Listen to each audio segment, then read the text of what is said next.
নমস্কার, শুভ সন্ধ্যা।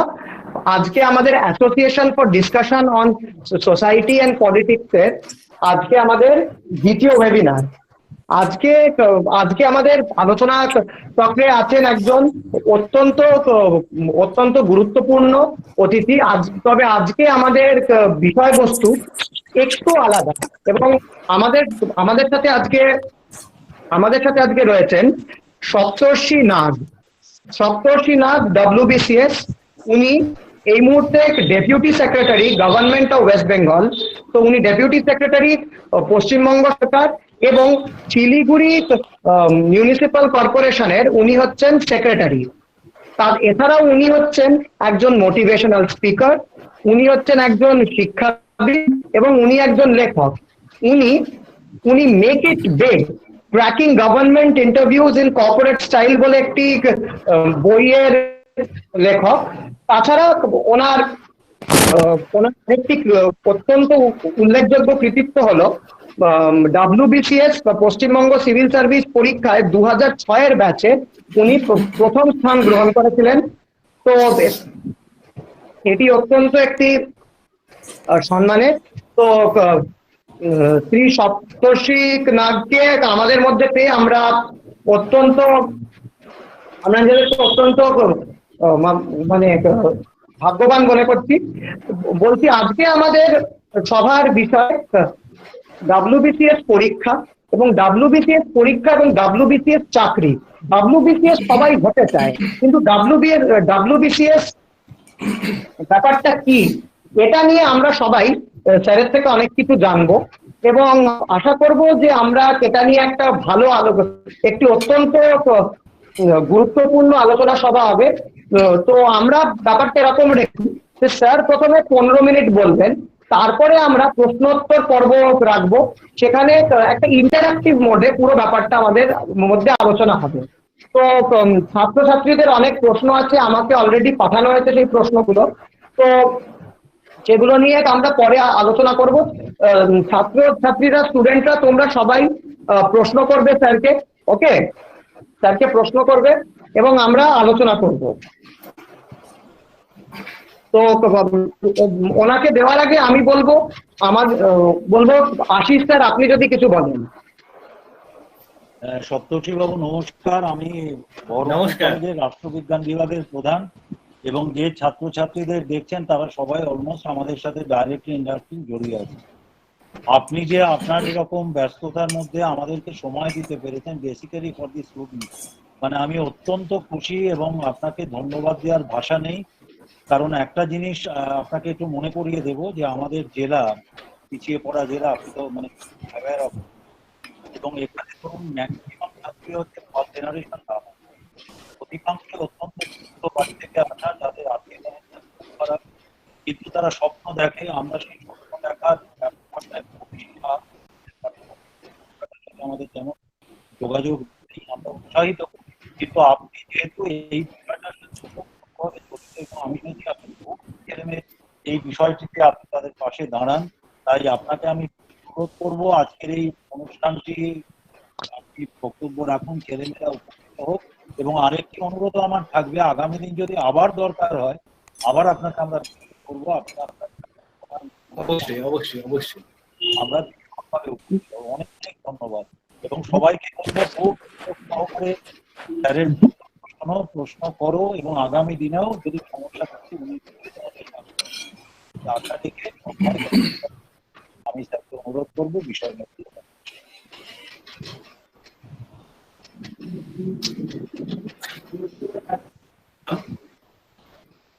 আমাকে শুনতে পাচ্ছে সবাই? হ্যাঁ স্যার। হ্যাঁ স্যার, দেখা যাচ্ছে? হ্যাঁ স্যার দেখা যাচ্ছে স্যার, ভিডিও অডিও পুরোপুরি ক্লিয়ার।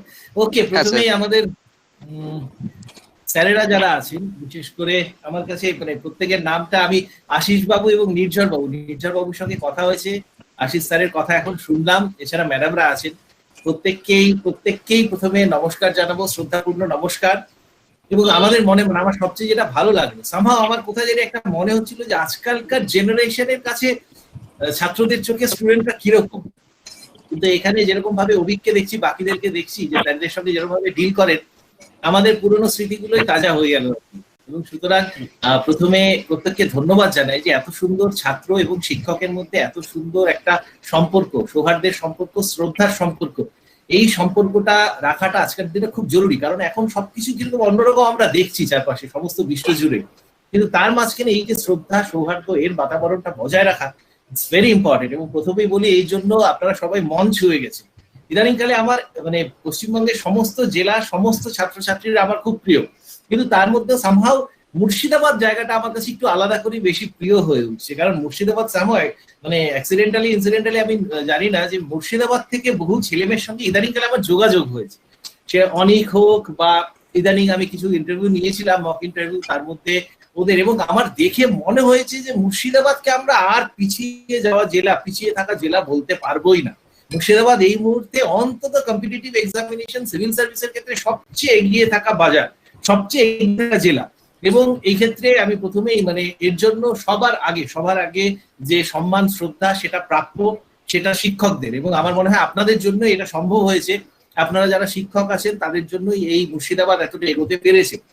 এবং তার সঙ্গে যেটা না বললেই নয় যে আমার কিছু কলিগস আছে যারা মুর্শিদাবাদে কাজ করছে, সুমন কাজ করছে, কৃষ্ণেন্দু কাজ করছে, কৃষ্ণেন্দু অসাধারণ কাজ করছে, ওদেরকে আমি ধন্যবাদ দেবো। যে আমার মনে হয় সামাও এই উন্নতিটার পেছনে ওদেরও কিছুটা অবদান রয়েছে। সুতরাং প্রত্যেককে ধন্যবাদ যে মুর্শিদাবাদকে এতটা, এবং এই ধরনের একটা আজকের দুনিয়াতে মানে যখন আমরা দেখি স্টুডেন্টসরা মোস্টলি ওই টিকটক, পাবজি এই সমস্ত গেম নিয়ে, যদিও ব্যান হয়ে গেছে, কিন্তু এগুলো নিয়ে মোস্টলি সময় কাটায়, বা দেখছি যে চারদিকে যেগুলো আমরা ঘটনা ঘটতে দেখি সেগুলো নিয়েই ব্যস্ত। কিন্তু এইখানকার ছেলেমেয়েরা এই এত অভিক এবং অন্যান্য অভিক অ্যান্ড কোং, আমি প্রত্যেকের নাম জানি না, এখানে দেখছি এই মুহূর্তে সাকিরুন নেশা আসছে এবং বাকি 72 আদার্স, কানু মন্ডল, মোহাম্মদ রফুল এবং বাকিদের দেখছি যারা, ওরা একটা পায়োনিয়ার হতে চলেছে এই কারণেই যে এই সময় ওরা কেরিয়ার নিয়ে ভাবছে। ওরা এখনো কলেজে পড়ে, মানে সাধারণত দেখি যে কলেজে পড়ার মানে কলেজ থেকে বেরোনোর পরেও এই সিনসিয়ারিটিটা থাকে না। বাট এই জন্য তোমাদের ছাত্রদের প্রত্যেককে অনেক ভালোবাসা, অনেক শুভেচ্ছা যে তোমরা এরকম একটা জিনিস, সাধারণ অর্থে এগুলো খুব বোরিং হয় আর কি ক্যান্ডিডেটস এর কাছে, অ্যাসপিরেন্টস এর কাছে, ওয়েবিনার ধরনের জিনিসগুলো। ওয়েবিনার গুলোকে আমরা দেখি সাধারণত যে কর্পোরেট ওয়ার্ল্ডেই সেগুলো খুব চলে, কিন্তু তোমরা তোমাদের নিজেদের প্রচেষ্টাতে এরকম একটা অর্গানাইজ করেছো, সেই জন্য তোমাদেরকে ধন্যবাদ। নাও কামিং টু WBCS, আমি আজকে WBCS এর কথা বলবো না, আমি পরীক্ষার কথাও বলবো না, আমি সবচেয়ে বড় কম্পিটিটিভ এক্সামিনেশনের দ্যাট ইজ লাইফ। আমার মনে হয় যে এখন তোমরা চারদিকে একটা ট্রেন্ড দেখো, আমরা সবাই একটা ট্রেন্ডের মধ্যে থাকি, তো খুব ট্রেন্ডিং। কয়েক বছর ধরে দেখছি যে WBCS has become a very trending career option. Now let's see the reality. আমরা যদি এখন মানে মাঝে মাঝে আমি জিজ্ঞেস করতে থাকবো যে আমার কথা কি শোনা যাচ্ছে, প্রত্যেকে শুনতে পাচ্ছ? Okay okay madam, thank you madam, পরিষ্কার শোনা যাচ্ছে, থ্যাংক ইউ। এবার এই যে ট্রেন্ডের মধ্যে আমরা সবসময় চলি, আমাদের জীবনটা এখন কিছুটা হ্যাশট্যাগ লাইক ডিসলাইক নেই, কিন্তু হ্যাশট্যাগ লাইক এগুলো শেয়ার এগুলোর মধ্য দিয়ে চলে আর কি। ফেসবুকে দেখি যেটা, যে টুইটারে যেটা দেখি, এর মধ্যে থেকে WBCS মানে স্টুডেন্টস এর কাছে এরকম একটা ভয়েড, এরকম একটা ভ্যাকুয়াম ছিল যেটা স্টুডেন্টসরা পেয়ে গেছে। এবার বিভিন্ন প্ল্যাটফর্মে আমরা দেখেছি বিভিন্ন কিছু ইন্সপিরেশনাল ভিডিও কিরকম, আর একদম পুরো হিন্দি গান বাজছে, একদম পুরো IAS অফিসার একজন চলে এলো, বিভিন্ন চ্যানেলগুলোতে তোমরা দেখবে এরকম আছে, এরকম করে একটা গ্ল্যামারাইজ করা হয়েছে। এবং এই গ্ল্যামারাইজ করার ফলে, এক্সট্রা গ্ল্যামার অ্যাড করার ফলে যেটা হয়েছে আর কি, স্টুডেন্টসরা why do they want to come to join the service, why do they want to join the service, সেক্ষেত্রে মোস্টলি তারা they are attracted by that glamour, ঠিক আছে। এবার যদি আমরা গ্ল্যামারটাকে সরিয়ে দিই, যারা সার্ভিসে বেশ কয়েক বছর ধরে কাজ করছে, যারা সার্ভিসে আছে, যারা সার্ভিসের এই বাইরের গ্ল্যামারের ভেতরের মানে পেঁয়াজের খোসাটা ছড়িয়ে যে ঝাঁজটা আর কি, সেই ঝাঁজটাকে যারা দেখেছে তারা বলবে যে সার্ভিসটাতে কি আছে আমরা দেখবো।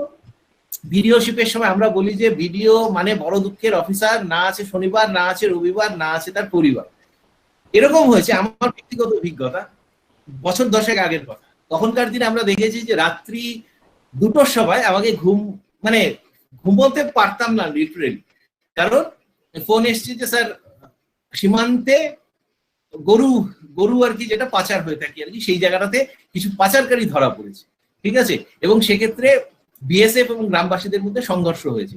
যেতে হবে কাকে? বিডিওকে। ফাইন।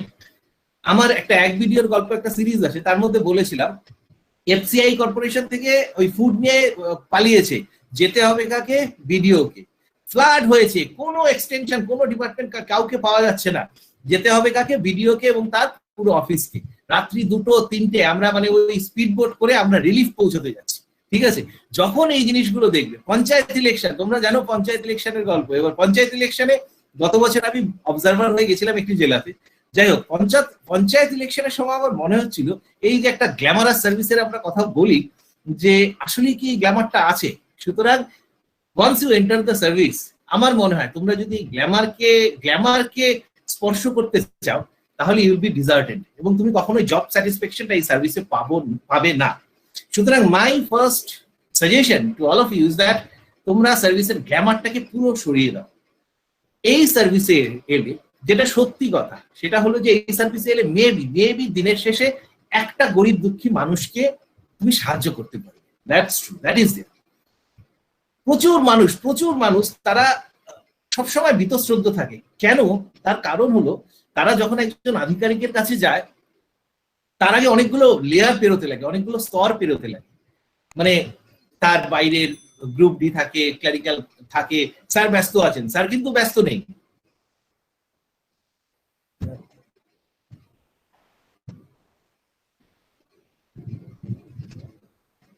আচ্ছা,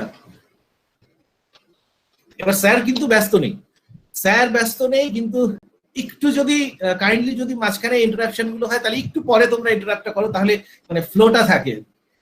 এবার স্যার ব্যস্ত নেই, কিন্তু ওই মানুষটা যখন স্যারের সঙ্গে আলটিমেটলি দেখা করতে গেল এবং তখন যদি মানুষটার সঙ্গে হেসে একটু কথা বলা যায়, তার যত সমস্যা থাকুক, আমার অভিজ্ঞতা বলে যে সমস্যার 60% সলভ হয়ে যায় ওই আমলা বা ওই আধিকারিক তার মুখের একটা হাসিতে।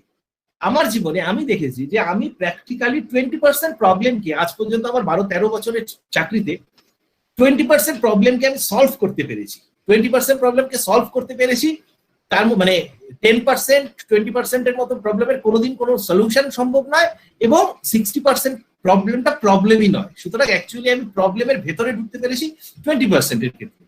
কিন্তু এই 100%-এর ক্ষেত্রে একটা কথা আমি দেখেছি যে শুধুমাত্র মানুষের সঙ্গে ভালো বিহেভিয়ার করে গ্রামের দিকে, একটা প্রত্যন্ত গ্রাম, সেই মানুষটা যখন এক ভিডিওর সঙ্গে দেখা করতে আসছেন, আমি একটা উদাহরণ হিসেবে বলি যে আলগারা কালিম্পং ব্লক, সেখানে আমি ভিডিও ছিলাম এবং সেখানে বেশ কিছু জায়গাতে এখনো আমাকে মানে এই জিনিসটা কখনোই মনে করা উচিত নয় বা এটা নিয়ে গর্ববোধ করা উচিত নয়, বাট ইটস আমার প্রিভিলেজ বলবো যে ভগবান হিসেবে মানে ওদের আমি বড় কিছু করে দিয়েছি, ওদের জীবন পরিবর্তন করে দিয়েছি, তা কিচ্ছু নেই। কি করতাম আমি? ওরা ভিডিও একটা বিশাল কিছু ভাবতো। তা আমি করেছিলাম যে দুপুরবেলা গিয়ে ওদের সঙ্গে খেতাম, মানে ছুটির দিনগুলো যখন হতো আমি একদম প্রত্যন্ত গ্রামে চলে যেতাম, গ্রামের মানুষদের সঙ্গে বসে কমিউনিটি কিচেন যে আমাদের ছিল সেগুলোকে অ্যাক্টিভ করতাম, ওদের সঙ্গে বসে আমরা খেতাম। এবং এর ফলে কি হয়েছিল যে ওদের কাছে একটা অসাধারণ মেসেজ গেছিল এবং আমার পরবর্তীকালে সমস্যাগুলো অনেক সহজ হয়ে গেছিল।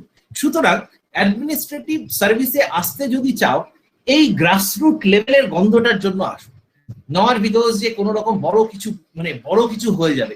তুমি সাধারণ মানুষ আছো, আমি সাধারণ মানুষ আছি, এখনো সেই সাধারণ মানুষটাই আছি, ঠিক আছে। আমি কোনো একদম ওই মানে বিরাট কিছু চেঞ্জ হয়ে যায়নি। I am that same simple old guy with some old perceptions, but একটা কথা, ফেইথটা আছে আমার নিজের প্রতি।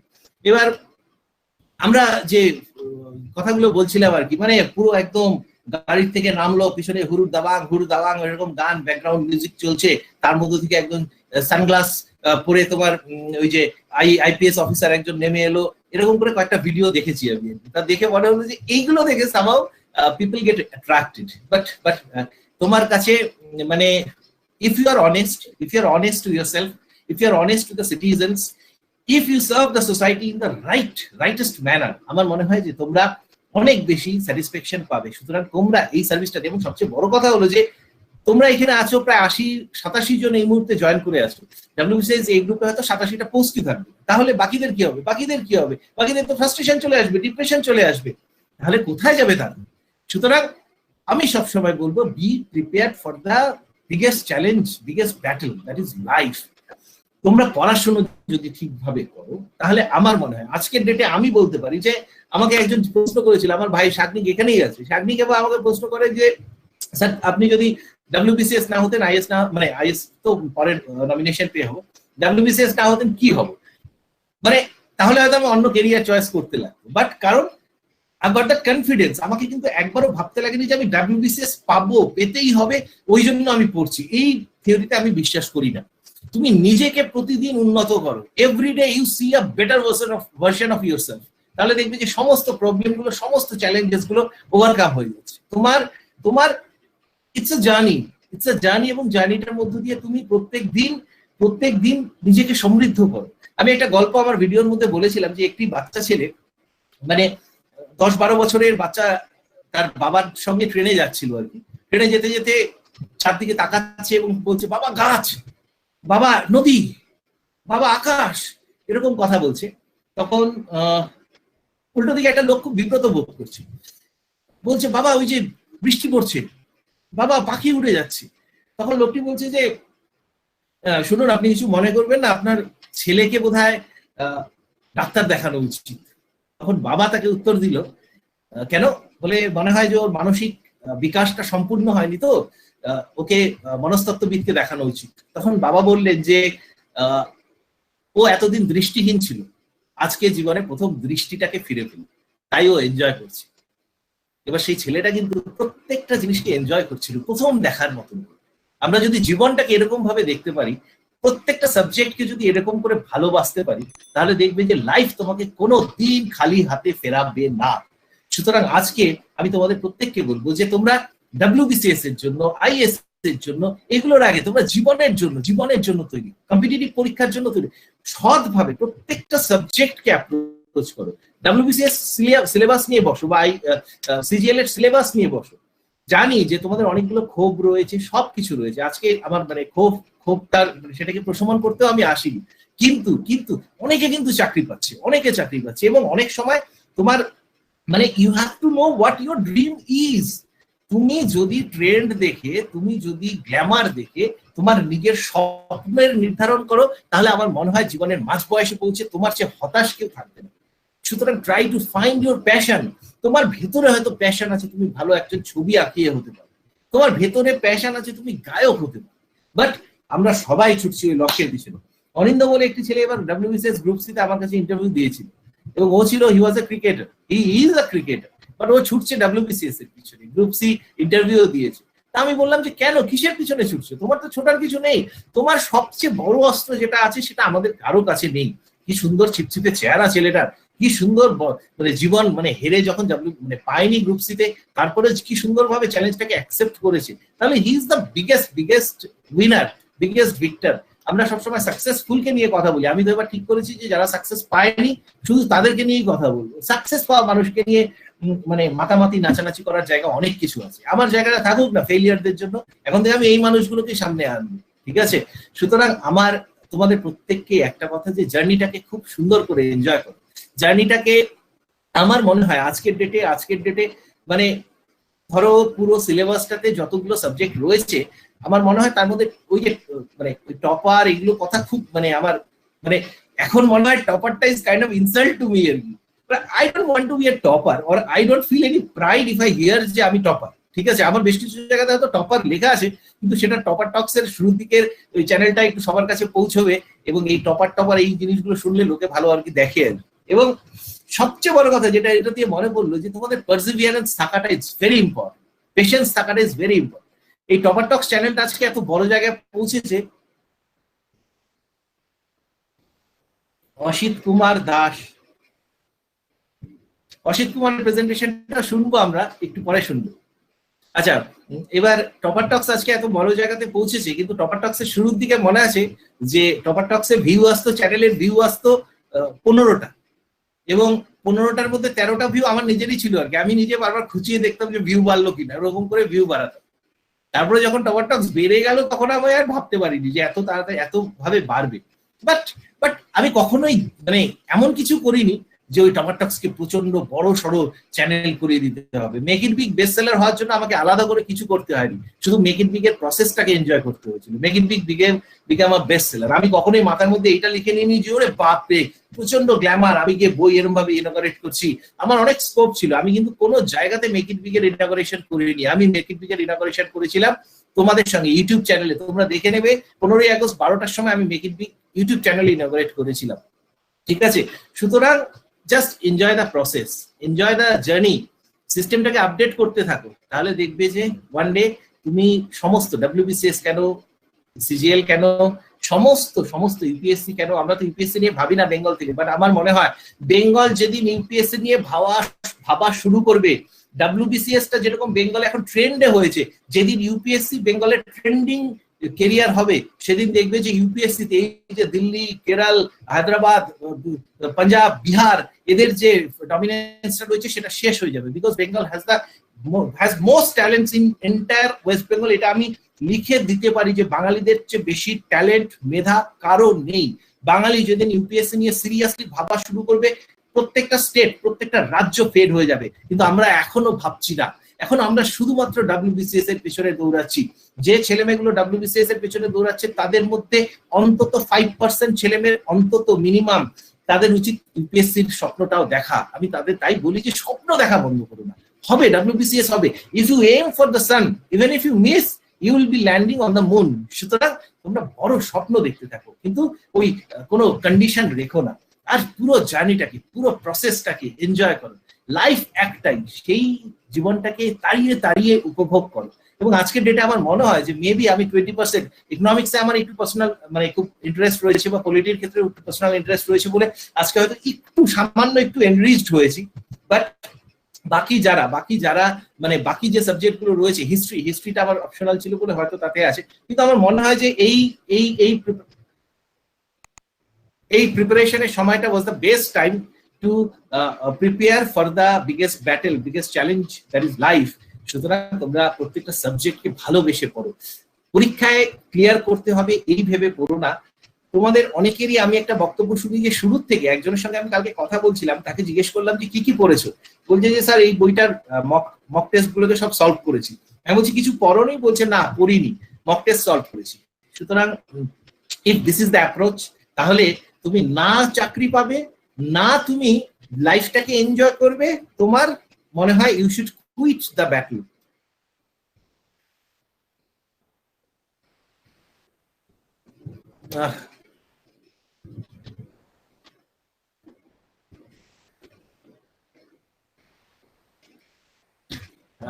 সিদ্দিকা একজন, ও কিছু লিখেছে, ওর কথাটাতে একটু পরে আসবো। বাট আমার মনে হয় সেটাই, যে তোমরা ওই যে শুরুতে মক টেস্টে চলে যাবে, ভালো ভালো বই পড়ো, ভালো ভালো বই পড়ো। বইটা পড়লে fringe benefit of reading good books is that তুমি যদি WBCS বা IAS যদি নাও হতে পারো, ভালো শিক্ষক হয়ে যাবে। একদম কথা দিলাম, মন থেকে পড়ো, শিক্ষক হয়ে যাবে। এবং তখন দেখবে যে তুমি কতটা শ্রদ্ধা পাও। এই যে আমাদের সঙ্গে অনেক স্যার ম্যাডামরা আছেন, এবং মানে তারা আমার কাছে খুব শ্রদ্ধার জায়গা। সুতরাং শিক্ষক হলে তুমি সেই শ্রদ্ধার জায়গাটাই কিন্তু পাবে। সুতরাং জাস্ট এনজয় দ্য প্রসেস, জার্নিটাকে এনজয় করো। এবার আমি নির্ঝর স্যারের কাছে ফিরে যাচ্ছি, ওনাকে অনুরোধ করছি যে উনি ফার্দার আমাদের এই আলোচনাটাকে এগিয়ে নিয়ে চলুন। যেমন করে প্রশ্ন আসবে তেমন করে আমি তোমাদের উত্তর দেওয়ার জন্য তৈরি আছি। স্টুডেন্টস তোমরা প্রত্যেকে চ্যাট বক্সে লেখো। আমি একটা প্রশ্ন করতে চাই কি I want to ask a question বলে চ্যাট বক্সে দাও। আমি যেমন যেমন নামগুলো দেখবো তেমন তেমন আমি নামগুলো কল আউট করবো। তোমরা স্পিকারটা আনমিউট করে স্যারকে প্রশ্ন করবে। এখানে সবার আগে যেহেতু রিম্পা অনেকক্ষণ আমাদের দাঁড়িয়ে আছে, হ্যাঁ বলুন। একটা জিনিস আমি একটু জাস্ট রিকোয়েস্ট করব তোমাদেরকে, মানে যেগুলো একদম কমন প্রশ্ন, যে কটা পেপার থাকে, কি প্রশ্ন থাকে, কি কোশ্চেন আসে, কি বই পড়তে লাগে, এগুলো মানে সব জায়গাতে পাওয়া যাবে। So time is very precious. সুতরাং নিয়ে স্যারকে প্রশ্ন করবে না, পরীক্ষার কাঠামো স্ট্রাকচার নিয়ে, মানে যেগুলো একদম সিম্পল, সব জায়গাতে অ্যাভেলেবল, নেট খুললেই তুমি পেয়ে যাবে যে এই পেপার থাকে, এই পেপারে এই থাকে, এত মার্কস থাকে, প্রিলিমসে এই সাবজেক্টে 25 মার্কস, এতে 25 মার্কস। এগুলো প্রশ্ন প্লিজ করো না, নতুন ধরনের কিছু প্রশ্ন করো, চ্যালেঞ্জিং প্রশ্ন। আশা করি রিম্পা তুমি বুঝে গেছো। এবার রিম্পা তোমার প্রশ্নটা যদিও নির্ঝর স্যার লিখে দিয়েছেন চ্যাট বক্সে, তাও তুমি যদি তাড়াতাড়ি প্রশ্নটা করে ফেলতে পারো তো করো। ইয়েস স্যার, একদম ইয়েস ম্যাম, একদম। স্যার আমি বলি, নমস্কার। স্যার নমস্কার, আমি বলুন। একজন সিভিল সার্ভেন্ট হতে চাই। তো আমার পরিকাঠামো নিয়ে আপনি যেটা বললেন সেটা কিছুটা আয়ত্ত করতে পেরেছি, কিন্তু আমার প্রশ্নটা হলো এই যে কোনো বিষয় বা কোনো টপিক যখন আমি পড়ি, যেমন ধরুন হিস্ট্রির কোনো একটা টপিক পড়লাম যে হরপ্পা সভ্যতা কি সিন্ধু সভ্যতা বা মেহেরগড় সভ্যতা, কিংবা হয়তো ভূগোলের কিছু একটা পড়লাম যে কি বলবো, কোনো একটা টপিক, মেন কথা। তো এরকম পড়তে গিয়ে যখন ওই টপিকটা সম্পর্কে আমার সম্পূর্ণটা জানা হয়ে যায়, তারপরেও যখন আমি সাজেস্টিভ কিছু কোশ্চেন দিয়ে যাই, অনেক কিছুই প্রশ্ন মানে আমার কমনের মধ্যেই আসে, কিন্তু কিছু কিছু প্রশ্ন হয় কি মানে হয়তো সেটা সম্পর্কে আমি 90% দিতে পারবো কিন্তু 100% দিতে পারবো না। কিন্তু কম্পিটিটিভ এক্সামের ক্ষেত্রে যতটা পারা যায়, মানে আমি 100-এ 100 দিতে না পারলেও 90-এর জায়গায় 94 যাতে আমি করতে পারি পার্সেন্টেজটা, তাহলে ঠিক কিভাবে পড়লে আমি এই পার্সেন্টেজটা আরো আগিয়ে নিয়ে যেতে পারবো? মানে একটু অপশনাল বা একটু আলাদা কোশ্চেন আসবেই, তবেই কম্পিটিশনটা হবে, কিন্তু স্যার আমি আরো বেটার ভাবে প্রিপারেশনটা নিতে চাই, যাতে এই মানে কি বলবো, মানে অজানা প্রশ্নের সংখ্যা যাতে আমার কাছে খুব কম আসে, এই জন্য। দেখো, ফার্স্ট যেটা আমাদের প্রত্যেকেরই একটা ট্রেন্ড থাকে, মানে প্রত্যেকেরই যে একটা প্রবৃত্তি থাকে, প্রবণতা থাকে, সেটা হলো কোশ্চেনটাকে ঘাটা। কোশ্চেন ঘাটার আমার মনে হয় দুটো সময় আছে। কোশ্চেন ঘাটার দুটো সময় আছে। একটা সময় হলো প্রিপারেশন শুরুর আগে, যখন তুমি বইকে একবার চোখ বুলাচ্ছ এবং তুমি প্রশ্নপত্রটাকে দেখছো, মানে কোন বইটাকে সিলেক্ট করবে। তুমি একটা প্রশ্নকে মোটামুটি একটা করে তারপরে আমাদের সিলেকশন অফ বুকস করতে হবে। সুতরাং প্রশ্ন দুটো জায়গাতে প্রিভিয়াস ইয়ার কোশ্চেন্স বা স্যাম্পল কোশ্চেন্স গুলোকে দেখবে। এক হলো তুমি মানে মেবি যখন পুরো ফুল ফ্লেজেড প্রিপারেশন শুরু করছো তার আগে। দ্বিতীয়ত হলো যে তুমি যখন প্রিপারেশন একদম কমপ্লিট হয়ে গেছে, কিন্তু তুমি যে জায়গাটাতে প্রশ্নটা দেখছো সেটা একটা আধা খেচড়া জায়গাতে প্রশ্নটা দেখছো।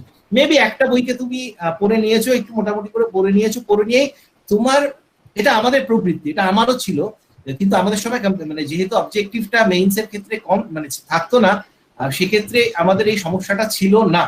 কিন্তু আমাদের একটা কমন প্রবৃত্তি আছে, যেটা একটু কোয়েশ্চেন করলাম মনে হয় যে পরীক্ষা একটা মানে একটা মডেল একটা টেস্ট পেপার সলভ করে দিই, 10-এর মধ্যে 8 পেয়ে কনফিডেন্সটাকে বুস্ট করে দিই। বাট আমরা সেটা কোনোদিন তুক্কা লেগে, কোনোদিন মানে একটু গেসওয়ার্কে কাজ করে গেলেও 99% সময় তোমার কিন্তু এই মার্কসটা আসবে না, তখন তোমার এই কনফিডেন্সটা ভাঙা শুরু হবে।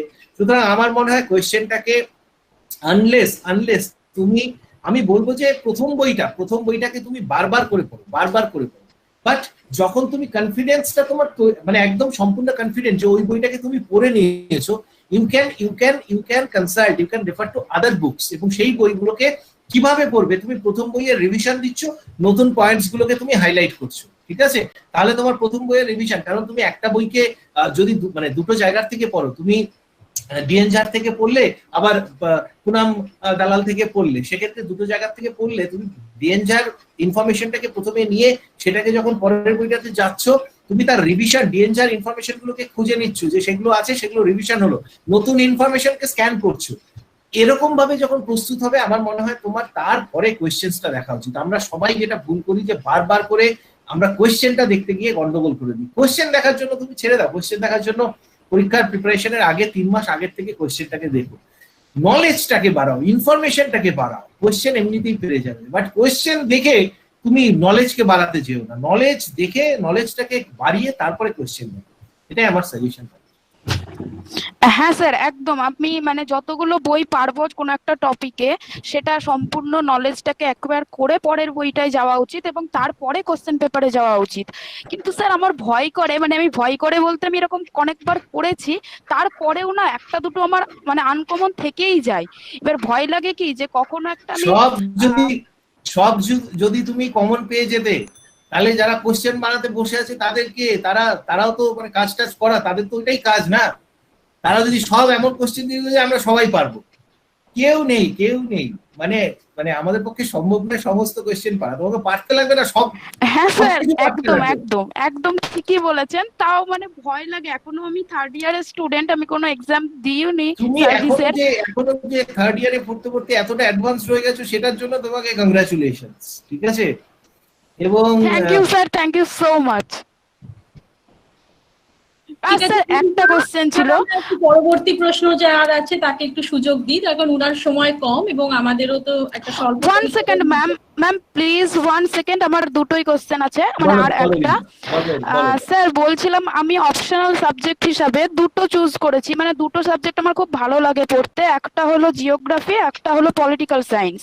যদিও আমি ইংলিশ অনার্সের স্টুডেন্ট, তো স্যার আমি বুঝতে পারছি না এই দুটোর মধ্যে কোনটাকে আমি চুজ করব, মানে আপনি যদি একটু হিন্টস দেন যে এই পয়েন্টস গুলো পেলে আমি ওইটার দিকে একটু বেশি নজর দিতে পারি, মানে আমি ঠিক বুঝতে পারছি না, আমি একটা দোটানার মধ্যে আছি। মানে তাহলে আমি এখন থেকে অপশনাল সম্পর্কে একটু মানে নিজের জ্ঞানটাকে বাড়াতে চেষ্টা করব, কেননা অন্যান্য জিএস পেপারের তুলনায় তো অপশনালের মার্কস ডিভিশনটা আমাদের প্রচুর লাগে, সেই জন্যই। তোমার খেতে কি ভালো লাগে? বিরিয়ানি খেতে ভালো লাগে না ফ্রাইড রাইস খেতে ভালো লাগে? ফ্রাইড রাইসই বলতে পারেন। দোকানে গিয়ে তুমি তুমি কি আমাকে জিজ্ঞেস করবে ফোন করে যে আমি স্যার ফ্রাইড রাইস খাবো না বিরিয়ানি খাবো, কোনটা অর্ডার দেবো স্যার? না দুটোই স্যার, ভালো মানে লাগে। সিমিলার জায়গায় চলে এসেছি। আচ্ছা, আর রিম্পা, তোমার প্রশ্নের উত্তর আমার মনে হয় তুমি নিজেই Similar- এরকম করে দিয়ে দেবে। সিমিলার জায়গায় যখন চলে আসবে তখন সেক্ষেত্রে কতগুলো জিনিসকে দেখতে লাগে। প্রথম কথা হলো হ্যাঁ স্যার, ওইগুলো একটু বলবেন। এই সময়টাতে কোশ্চেন পেপার কনসাল্ট করাটা ইজ ভেরি ইম্পর্টেন্ট, ঠিক আছে? কোশ্চেন পেপার এবং সিলেবাসটাকে জানা। সিলেবাসটা অনেক কিছু কিছু সাবজেক্টের আমরা দেখি যে সিলেবাসটা খুব লেংদি হয়ে থাকে, সেক্ষেত্রে সিলেবাসটা তোমার পক্ষে নির্দিষ্ট টাইমের মধ্যে কতটা তোমার পক্ষে ম্যানেজেবল সেটা দেখা। সেকেন্ড হলো যে অ্যাভেলেবিলিটি অফ মেটেরিয়ালস, সেটা কিরকম দেখা, এবং তোমার যদি কোনো খুব কাছে কোনো গাইড থাকে এবং তিনি হয়তো একটি সাবজেক্টকে গাইড করতে পারবেন, বা তুমি তার কাছ থেকে কিছু সাহায্য পাবে, এগুলো প্যারামিটার্সকে তখন নিতে লাগে। সুতরাং তোমার ভালো লাগার জায়গাটাতে তুমি যখন দুটোতে এসে আটকে গেছো, তারপরে availability of materials, previous year question papers এবং তোমার পার্সোনাল ওন কমফোর্ট, এগুলোকে দেখে তুমি ফাইনালি একটা কল করতে পারো। But geography is a very very good option, ঠিক আছে? Every optional is good, but geography is extremely good. Okay sir, thank you sir, আমার এটুকুই কোশ্চেন ছিল। Thank you sir. ঠিক আছে, এবার আমাদের নেক্সট প্রশ্ন নজরানা পারভিন। নজরানা পারভিন, নজরানা পারভিন কি এখানে আছো, উপস্থিত আছো?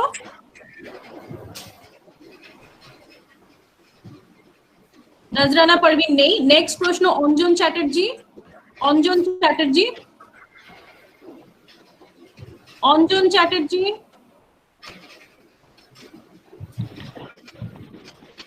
অঞ্জন চ্যাটার্জি, হ্যাঁ অঞ্জন চ্যাটার্জি, নিজের পরিচিতিটা দাও, স্যারকে প্রশ্নটা করো। হ্যালো স্যার, নমস্কার। স্যার আমি একজন, হ্যালো স্যার শুনতে পাচ্ছেন? হ্যাঁ শুনতে পাচ্ছি, Hello? শুনতে পাচ্ছি। তুমি করো প্রশ্নটা হ্যাঁ, করো। স্যার, নমস্কার। হ্যাঁ স্যার, আমি স্যার ওয়েস্ট বেঙ্গল সিভিল সার্ভিসের জন্য আমি প্রিপারেশন নিচ্ছি এবং আরো অনেক কম্পিটিটিভ এক্সামের জন্য আমি প্রিপারেশন নিচ্ছি। এখন আমি প্রিপারেশনের মধ্যেই আছি। স্যার প্রশ্নটা হলো যে আমরা যে সমস্ত অ্যাসপিরেন্টরা মানে এই সরকারি চাকরির জন্য বা বিভিন্ন ধরনের সরকারি চাকরি পরীক্ষাগুলো দিচ্ছি, তাদের অনেকেরই একটু বেশি সময় লেগে যায়, মানে এই প্রিপারেশনের মধ্যে অনেকেরই বেশি সময় লেগে যায়, কারো 2 বছর 3 বছর সময় লেগে যায়। এবার এইরকম টাইমে যারা আমরা মধ্যবিত্ত পরিবার থেকে আসি, তাদের একটা মানে বিভিন্ন রকমের একটা পারিবারিক চাপ, এমনকি একটা সমাজের একটা চাপ, অনেকে অনেক কিছু বলে, একটা নেগেটিভ কমেন্ট এবার থেকেই থাকে। পাশাপাশি একটা নিজের পায়ে দাঁড়ানোর পাশাপাশি পড়াশোনার চাপ, একটা ফ্যামিলি প্রেশারও থেকে থাকে, হাজার রকম একটা প্রবলেম থেকে থাকে। এবং যখনই বাড়ি থেকে আমরা বার হই তখন হাজার রকম লোকের কমেন্ট, কোনো জায়গায় গেলে আত্মীয় স্বজনের মধ্যে গেলেও হাজার রকম কমেন্ট। সেই এক কথা বলতে গেলে লোকজন মানে এড়িয়ে চলে, একটা ইগনোর করে। আস্তে আস্তে আমাদের বয়সটাও অনেকটা মানে হয়ে যায়। আমরা একটা প্রিপারেশন একটা মিডিল ফেজের মধ্যে থাকি। আমাদের স্বপ্নটা থাকে যে আমরা ওই চাকরিটা পেতে চাই, আমরা কোনো চাকরি পাস করি বা কোনো চাকরি পাস করতে পারি না, মানে ফুললি আমরা সাকসেসফুল হয় না, আমরা চাকরিটা জয়েন করতে পারি না। এইরকম সিচুয়েশনে আমরা মেন্টালি একটা ডিসব্যালেন্সের মধ্যে চলে যাই এবং একটা ডিপ্রেশন আমাদের চলে আসে। এমনকি এটা আমরা মানে বাবা মায়ের সঙ্গে শেয়ার করলেও সবটা খুলে বলতে পারি না, কোথাও না কোথাও ভিতরে আমরা একটা যোগ দিতে হতে আমরা কষ্ট পাই। তো এইরকম সিচুয়েশনে কি করা উচিত যদি আমাদের, এটা আমার প্রশ্ন স্যার। দেখো, সিভিল সার্ভিসের ক্ষেত্রে আমি একটা কথা বলে থাকি, যদি ইউপিএসসির ক্ষেত্রে ইউপিএসসি কে আমি 100 মার্কস দিই, তাহলে ডাব্লিউবিসিএস কে মানে সার্ভিস মানে পরীক্ষাটা কতটা কঠিন তার ভিত্তিতে সিভিল সার্ভিসকে যদি 100 মার্কস দেওয়া যায় ইউপিএসসি কে, তাহলে ডাব্লিউবিসিএস কে বড় জোর 15 থেকে 20 মার্কস দেওয়া যাবে, তার উপরে না। ঠিক আছে?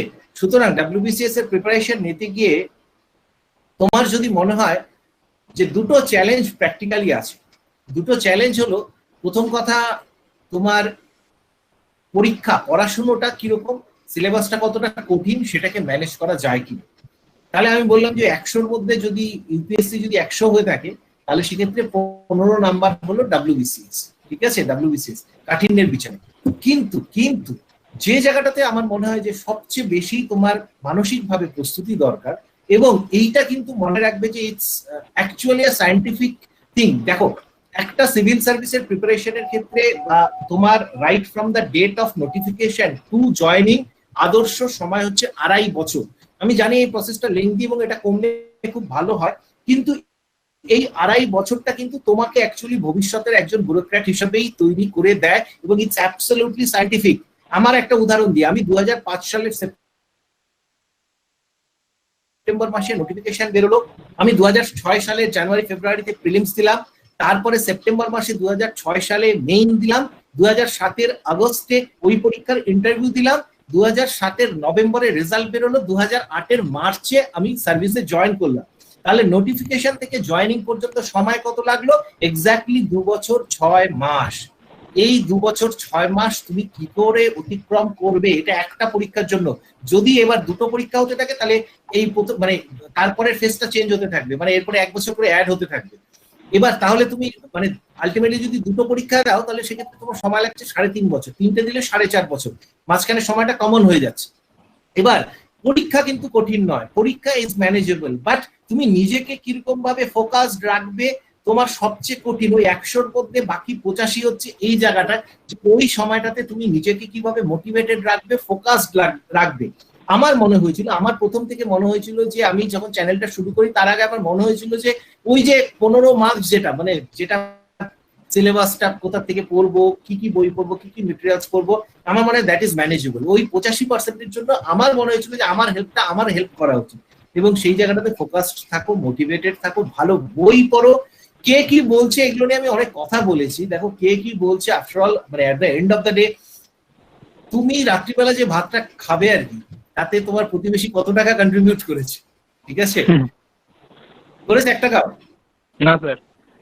যদি এমন হতো যে তুমি যে ডালটা খাচ্ছ আর কি, সেই ডালটা তোমার প্রতিবেশীর টাকাতে খাওয়া, তাহলে তুমি প্রতিবেশীকে নিয়ে একদম পুরো ওয়ারিড থাকবে, আরে বাপরে আমি ভাত ডাল সব প্রতিবেশীর টাকাতে খাচ্ছি। 1 পয়সা তো খাচ্ছ না sir. why should you care about them? ঠিক আছে? আমি আমার জোন স্টকস এর মধ্যে কতগুলো কথা বলেছিলাম, দেখবে যে যখন আমার সাফল্যের সময় এইরকম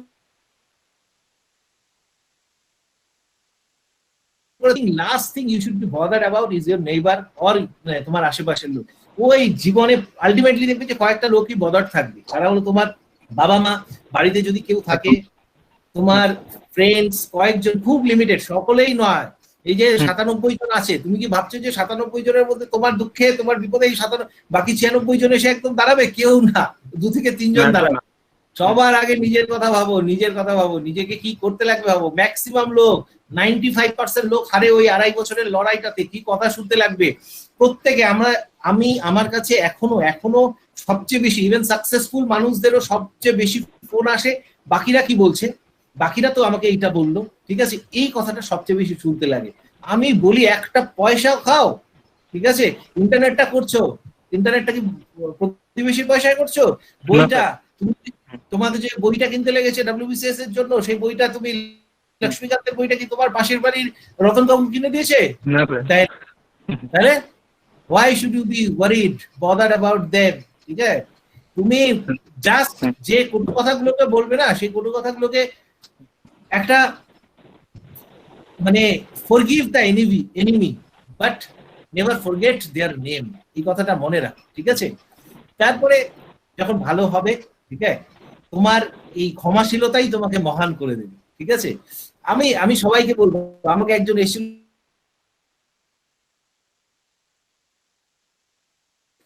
এমন ঝাড়বো, আমি বললাম তাহলে তো তুমি আবার তাদের মতনই হয়ে গেলে, যেদিন সফল হবে সেদিন কিচ্ছু করবে না, সেদিনই তুমি মহান হবে।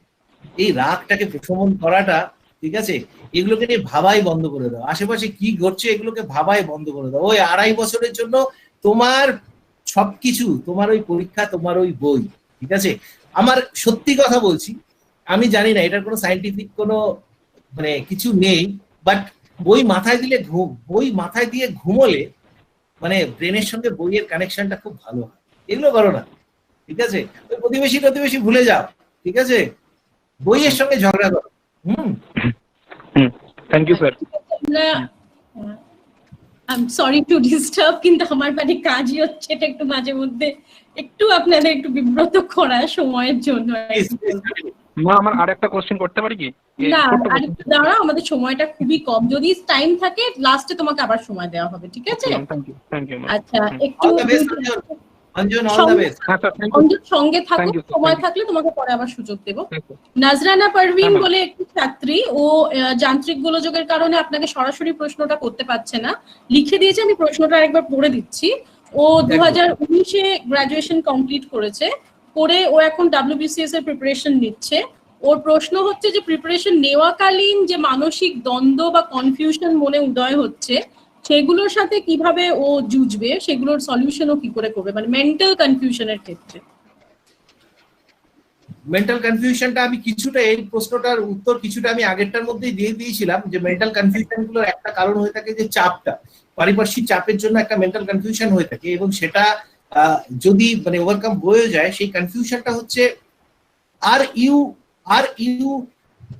Right, are you fit enough for the service. তুমি একটা মনে করো, সচিন তেন্ডুলকরকে তোমার যদি বলা হতো যে সচিন তেন্ডুলকরকে কবিতা লিখ, সেটা তো পারবে না। বিরাট কোহলিকে যদি বলা হতো গলফ খেলতে, বিরাট কোহলি কি পারতো? বিরাট কোহলি এত বড় নাম হতো, কে দিব্যি দিয়েছে যে WBCS হতে লাগবে?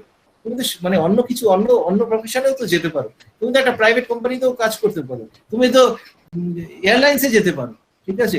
কিন্তু আমরা ওই যে শুরুতে আমি বলেছিলাম যে আমরা সবাই একটা ট্রেন্ডে চলছি, WBCS হতে লাগবে। তুমি একবার যদি তোমার লক্ষ্য স্থির থাকে, তাহলে last word that should come in your journey is your confusion. যদি তোমার লক্ষ্য ঠিক থাকে, যদি তোমার সিলেকশন ঠিক থাকে, আমাকে হতে হবেই, তাহলে কনফিউশন শব্দটার অস্তিত্বই থাকবে না। প্রথম দিন যেদিন ঠিক করবে যে তোমাকে সফল হতে লাগবে, সেদিন একটা শব্দকে মিটিয়ে নিতে লাগবে, সেটা তার দ্বিতীয় দিন থেকে সেই শব্দটা লাইফে আসবে না, সেটা হলো কনফিউশন। এবং এই কনফিউশন না থাকাটাই তোমাকে গিয়ে পরবর্তীকালে যদি ব্যুরোক্র্যাট হতে পারো, তাহলে একজন ভালো ব্যুরোক্র্যাট করবে। সুতরাং একটা শব্দকে মিটিয়ে দাও, there is no confusion, there should not be any confusion, there should not be any dependence। আক্ষেপ করবে না জীবনে, আর কনফিউজড হবে না, তাহলে লাইফ শেষ। সেটা প্রিপারেশনের ব্যাপারে নয়, জীবনের ক্ষেত্রেও প্রযোজ্য। এটা আমি কথা বারবার বলে থাকি যে একটা দ্বীপে যাচ্ছিল কতগুলো মানুষ, মাঝ সমুদ্রে এসে মনে হচ্ছে প্রচুর ঝড়, হ্যাঁ, যেতে পারবেই না। তখন মানে আর সবাই তখন দেখছে কি, এর বাপরে এতটা ডিস্টেন্স, এতটা এত এরকম ঝড়, সমুদ্র এরকম অশান্ত, আমরা তো পারবোই না। তখন ক্যাপ্টেন কি করলো জানো তো? একটাই অর্ডার দিল, বার্ন দ্য বোট, ঠিক আছে। আর অনেকে ভাবছিল যে এবার তাহলে মানে ফিরে যাব জাহাজে করে, ক্যাপ্টেন অর্ডার দিল যে বার্ন দ্য বোট, এবার আর কিছু নেই, এবার সামনের দিকে তাকানোর পালা, সামনে এবার সাঁতরেই যেতে লাগবে তোমাকে। তুমি এই যুদ্ধে একবার মানে এর মধ্যে নেমে গেছো, এবার আর কোনো কনফিউশনের জায়গা নেই। Now burn the boat, it's time to burn the boat. সামনের দিকে আইল্যান্ডের দিকে তাকাও আর সাঁতার কাটতে থাকো, কোনো কনফিউশনের জায়গা নেই। ওকে, অল দ্য বেস্ট। এর পরের প্রশ্ন করবে গার্গী দাস। বহরমপুর কৃষ্ণনাথ কলেজের স্টুডেন্ট। গার্গী দাস, তুই উপস্থিত আছো? থ্যাংক ইউ নাজার। গার্গী, প্রশ্নটা করো, নিজের পরিচিতি দিয়ে প্রশ্নটা করো। স্যার, আমি গার্গী দাস, বহরমপুর কৃষ্ণ গার্গী কে ছিল বলো? গার্গী কে ছিল? আচ্ছা স্যার, গার্গী আমার নাম যে গার্গী, তার অর্থটা স্যার জিজ্ঞেস করছেন, কে ছিলেন গার্গী? গার্গী ছিলেন একজন বৈদিক যুগের একজন মানে শিক্ষিত মহিলা ছিলেন ঋগ্বৈদিক যুগে, আমার যতদূর মনে পড়ছে। উনি একজন শিক্ষিত মহিলাকে বাংলাতে শিক্ষিত মহিলাকে একটা শব্দে বলো, বিদুষী নারী। সরি স্যার, বিদুষী নারী। সরি স্যার, আমি একটু ওয়ার্ডটা আমার মিস্টেক হয়ে গেছিল। আর দুজন এরকম বিদুষী নারীর কথা বলো। Apala, Lopamudra, Very good, Maitreyi, very good. Khana. Very good. Come back to your question. Thank you, Question. sir. Very good. Sir আমি মনে করি যে একটু স্যার শর্টেই বলছি যে সব ক্ষেত্রে আমরা সিভিল সার্ভেন্ট হতে পারি বিভিন্ন ক্ষেত্রে, তবে আমার অল ইন্ডিয়া সিভিল সার্ভেন্ট হওয়ার ইচ্ছে আছে এবং আমি মনে করি যে সেখানে একটা স্কোপ রয়েছে এবং সেখানে একটা অথরিটি রয়েছে, যেখানে আমি যেসব অনেক ক্ষেত্রে হয়তো সবাই হতে চায়, কিন্তু একটা জিনিস থাকে যে আমাদের সিস্টেমে অনেকগুলো বিষয় রয়েছে যেগুলো আমরা ইমপ্লিমেন্ট করতে পারি। তো স্যার আমার সেগুলো ইমপ্লিমেন্ট করার ব্যক্তিগতভাবে বিভিন্ন ইচ্ছে রয়েছে। তো স্যার একটা প্রশ্ন হলো, মেন প্রশ্ন যেটা, সেটা হলো যে স্যার আমরা যে কম্পিটিটিভ এক্সামে দিচ্ছি, তো সেগুলোতে স্যার একটা বড় বিষয় থাকে যে আমাদের মাতৃভাষাটা হচ্ছে বাংলা। তো আমি ইংলিশে তেমন অনর্গল না হলে স্যার, আমি ইংলিশ তো জানতেই হবে অবশ্যই, কোশ্চেন থাকে এবং বিভিন্ন নলেজেবল বুক যেগুলো থাকে সেগুলো ইংলিশে লেখা থাকে, বা বাংলাতেও এখন বর্তমানে বেরোচ্ছে। তো স্যার আমি কি প্রিপারেশনটা ইংলিশেই করব নাকি স্যার বাংলাতে করাটা বেটার হবে, যদি একটু এ বিষয়ে বলতেন। দেখো, আমার মতে তোমার একটা বড় শতাংশ, 30 থেকে 40% ছাত্রছাত্রীর প্রিপারেশন নষ্ট হয় এই সাবজেক্ট, মানে ল্যাঙ্গুয়েজ অফ কমিউনিকেশন এটার তোমার মিডিয়ামটার সিলেকশনটার জন্য, ঠিক আছে? এবং তোমাকে হুট করে এই জন্য আমি সবাইকে বলি যে দেখো, ইংলিশ, অঙ্ক এবং জেনারেল নলেজ, এই তিনটেতে ভালো থাকাটা, এটা আজকের দুনিয়ায় সার্ভাইভালের জন্য সবচেয়ে বড় মন্ত্র।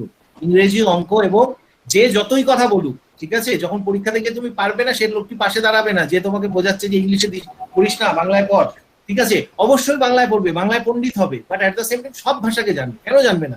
নতুন ভাষাকে এক্সপ্লোর করার মধ্যে কোনো ইয়ে নেই। আমি তো মাঝে মাঝে ইচ্ছা হয় ফ্রেঞ্চ, স্প্যানিশ এগুলোকেও শিখবো। নেপালে আমি মানে কালিম্পংয়ে যখন 11 মাস ছিলাম, তার মধ্যে আমি নেপালিটা শিখে গেছিলাম। কেন শিখবো না নতুন ভাষা শেখার? বাট একটা জায়গাতে সবার কনফিউশন যেটা হয়ে থাকে যে বাংলা না ইংরেজি করতে গিয়ে অনেকে ইংরেজিটা নিয়ে নেয়, বুঝতে পারে না, তার জন্য প্রচুর মানুষের কিন্তু প্রিপারেশন, প্রচুর ছাত্রছাত্রীর প্রিপারেশনটা নষ্ট হয়। দেখো, তুমি বইগুলোকে ইংরেজিতে পড়বে, বাংলাতে বই পড়তেই লাগবে এটা ভেবে আমি সবসময় বেশ কিছু বাংলা বইয়ের সাজেশন দিই, but at the same time এই কথাটাও বলি যে দেখো, শুধু বাংলা বই পড়ে যে যাই বলে থাকুক, শুধু বাংলা বই পড়ে কোনো সিভিল সার্ভিস পাওয়া সম্ভব নয়। It's my personal opinion. যদি কেউ পেয়ে থাকে 1%, দ্যাট ইজ এক্সেপশনকে নিয়ে আমরা আলোচনা করব না। শুধু বাংলা বই পড়ে হওয়া সম্ভব নয়। সুতরাং তোমাকে ইংরেজি বই পড়তে লাগবে, ইংলিশ মিডিয়ামে বইটাকে পড়তে লাগবে। তোমার language of expression that may be Bengali or your mother tongue, but তোমাকে ইংরেজি বই তোমাকে কনসাল্ট করতেই লাগবে। এবার থাকলো ইউপিএসসির ক্ষেত্রে বাংলায় লিখে তন্ময় চক্রবর্তী স্যার আছেন। তন্ময় চক্রবর্তী স্যার কিন্তু বাংলায় লিখেই তিনি ইউপিএসসি ক্লিয়ার করেছিলেন। সুতরাং বাংলায় লিখেও সম্ভব। এটা তোমরা ভেবো না যে ইউপিএসসি বা সিভিল সার্ভিসে তো ভরি ভরি এক্সাম্পল রয়েছে যারা বাংলায় লিখেছেন, অপশনাল পেপার বাংলায় লিখেছেন। সুতরাং তুমি বাট মিডিয়ামটাকে তোমরা চেষ্টা করো যে মানে বইগুলোকে বাংলা ইংরেজি দুটো বই পড়ো, ঠিক আছে? এবং মানে এই ব্যাপারে কোনো পক্ষপাতিত্ব থাকা উচিত নয়। তোমার যদি পক্ষপাতিত্ব থাকবে, তুমি ভালো ভালো বইকে মিস করে যাবে। যারা মানে আমি বাংলা সাহিত্যের জন্য আমি গর্বিত, but at the same time আমার খুব মানে তৃষ্ণা রয়েছে সারা পৃথিবীর সাহিত্য সম্পর্কে, তাই না? আমি আমার দেশের সিনেমা নিয়ে গর্বিত হতেই পারি, কিন্তু আমি আর্জেন্টিনার সিনেমা দেখি, ইরানের সিনেমা দেখি, ফ্রান্সের সিনেমা দেখি, সব জায়গার সিনেমা দেখবো। সব জায়গার ভালো জিনিসগুলোকে নিতে শেখো, তাহলে জীবনে তুমি সমৃদ্ধ হও। আর যে যাই বলুক, সমৃদ্ধ তো তুমিই হবে। হ্যাঁ স্যার, একদম স্যার। হ্যাঁ স্যার, থ্যাংক ইউ স্যার। পরবর্তী কোয়েশ্চেন করবে হচ্ছে নলেজ একাডেমি টিএম, কেউ মিস্টার শাগনিক আছেন বোধহয়। আপনি যদি উপস্থিত থাকেন প্লিজ আপনার প্রশ্নটা স্যারকে করতে পারেন। হ্যাঁ স্যার, আমি আপনাকে যেটা বলতে চাই, আশা করি শোনা যাচ্ছে আমার কথা। তো আমি আপনাকে যেটা বলতে চাই সেটা হচ্ছে যে ডাব্লিউবিসিএস এর প্রিপারেশন নিতে গিয়ে আমি দেখেছি অনেকের মনে এই প্রশ্নটা আসে, মানে আমার মনেও প্রথম এসেছিল। সেটা হচ্ছে যে আমরা যেগুলো পড়ছি, এই যে ফিজিক্স, কেমিস্ট্রি, বায়োলজি বা ধরুন ইকোনমিক্স, পলিটি, এইগুলো আমার কাছে সম্পূর্ণ নতুন। তো এইগুলো পরবর্তীকালে যখন কেউ চাকরি পাবে বা যখন কেউ ডাব্লিউবিসিএস অফিসার হিসাবে আত্মপ্রকাশ করবে, তখন তার কর্মক্ষেত্রে কিভাবে লাগে বা আদৌ কি কোনো কাজে লাগে বা খুবই গুরুত্বপূর্ণ, সেটা যদি একটু বলেন, বা কোন জিনিসটা এইখান থেকে শিখে পরবর্তীকালে ইমপ্লিমেন্ট করা যায়, বা আমাদের এই যে সিলেকশন প্রসেসটা এই সাইগুলো কেন রাখা হয় যেগুলো আমরা অন্য পরীক্ষায় দেখতে আচ্ছা ডাব্লিউবিসিএস এ কম করে প্রায় 14টা সাবজেক্ট করতে হয়। আচ্ছা অদিতি কোলে একটু তোমাকে বলবো একটু ভিডিও তোমার প্রেজেন্টেশনটাকে বন্ধ করতে। অদিতি কোলে প্রেজেন্টেশন মোডটা বন্ধ করো প্লিজ।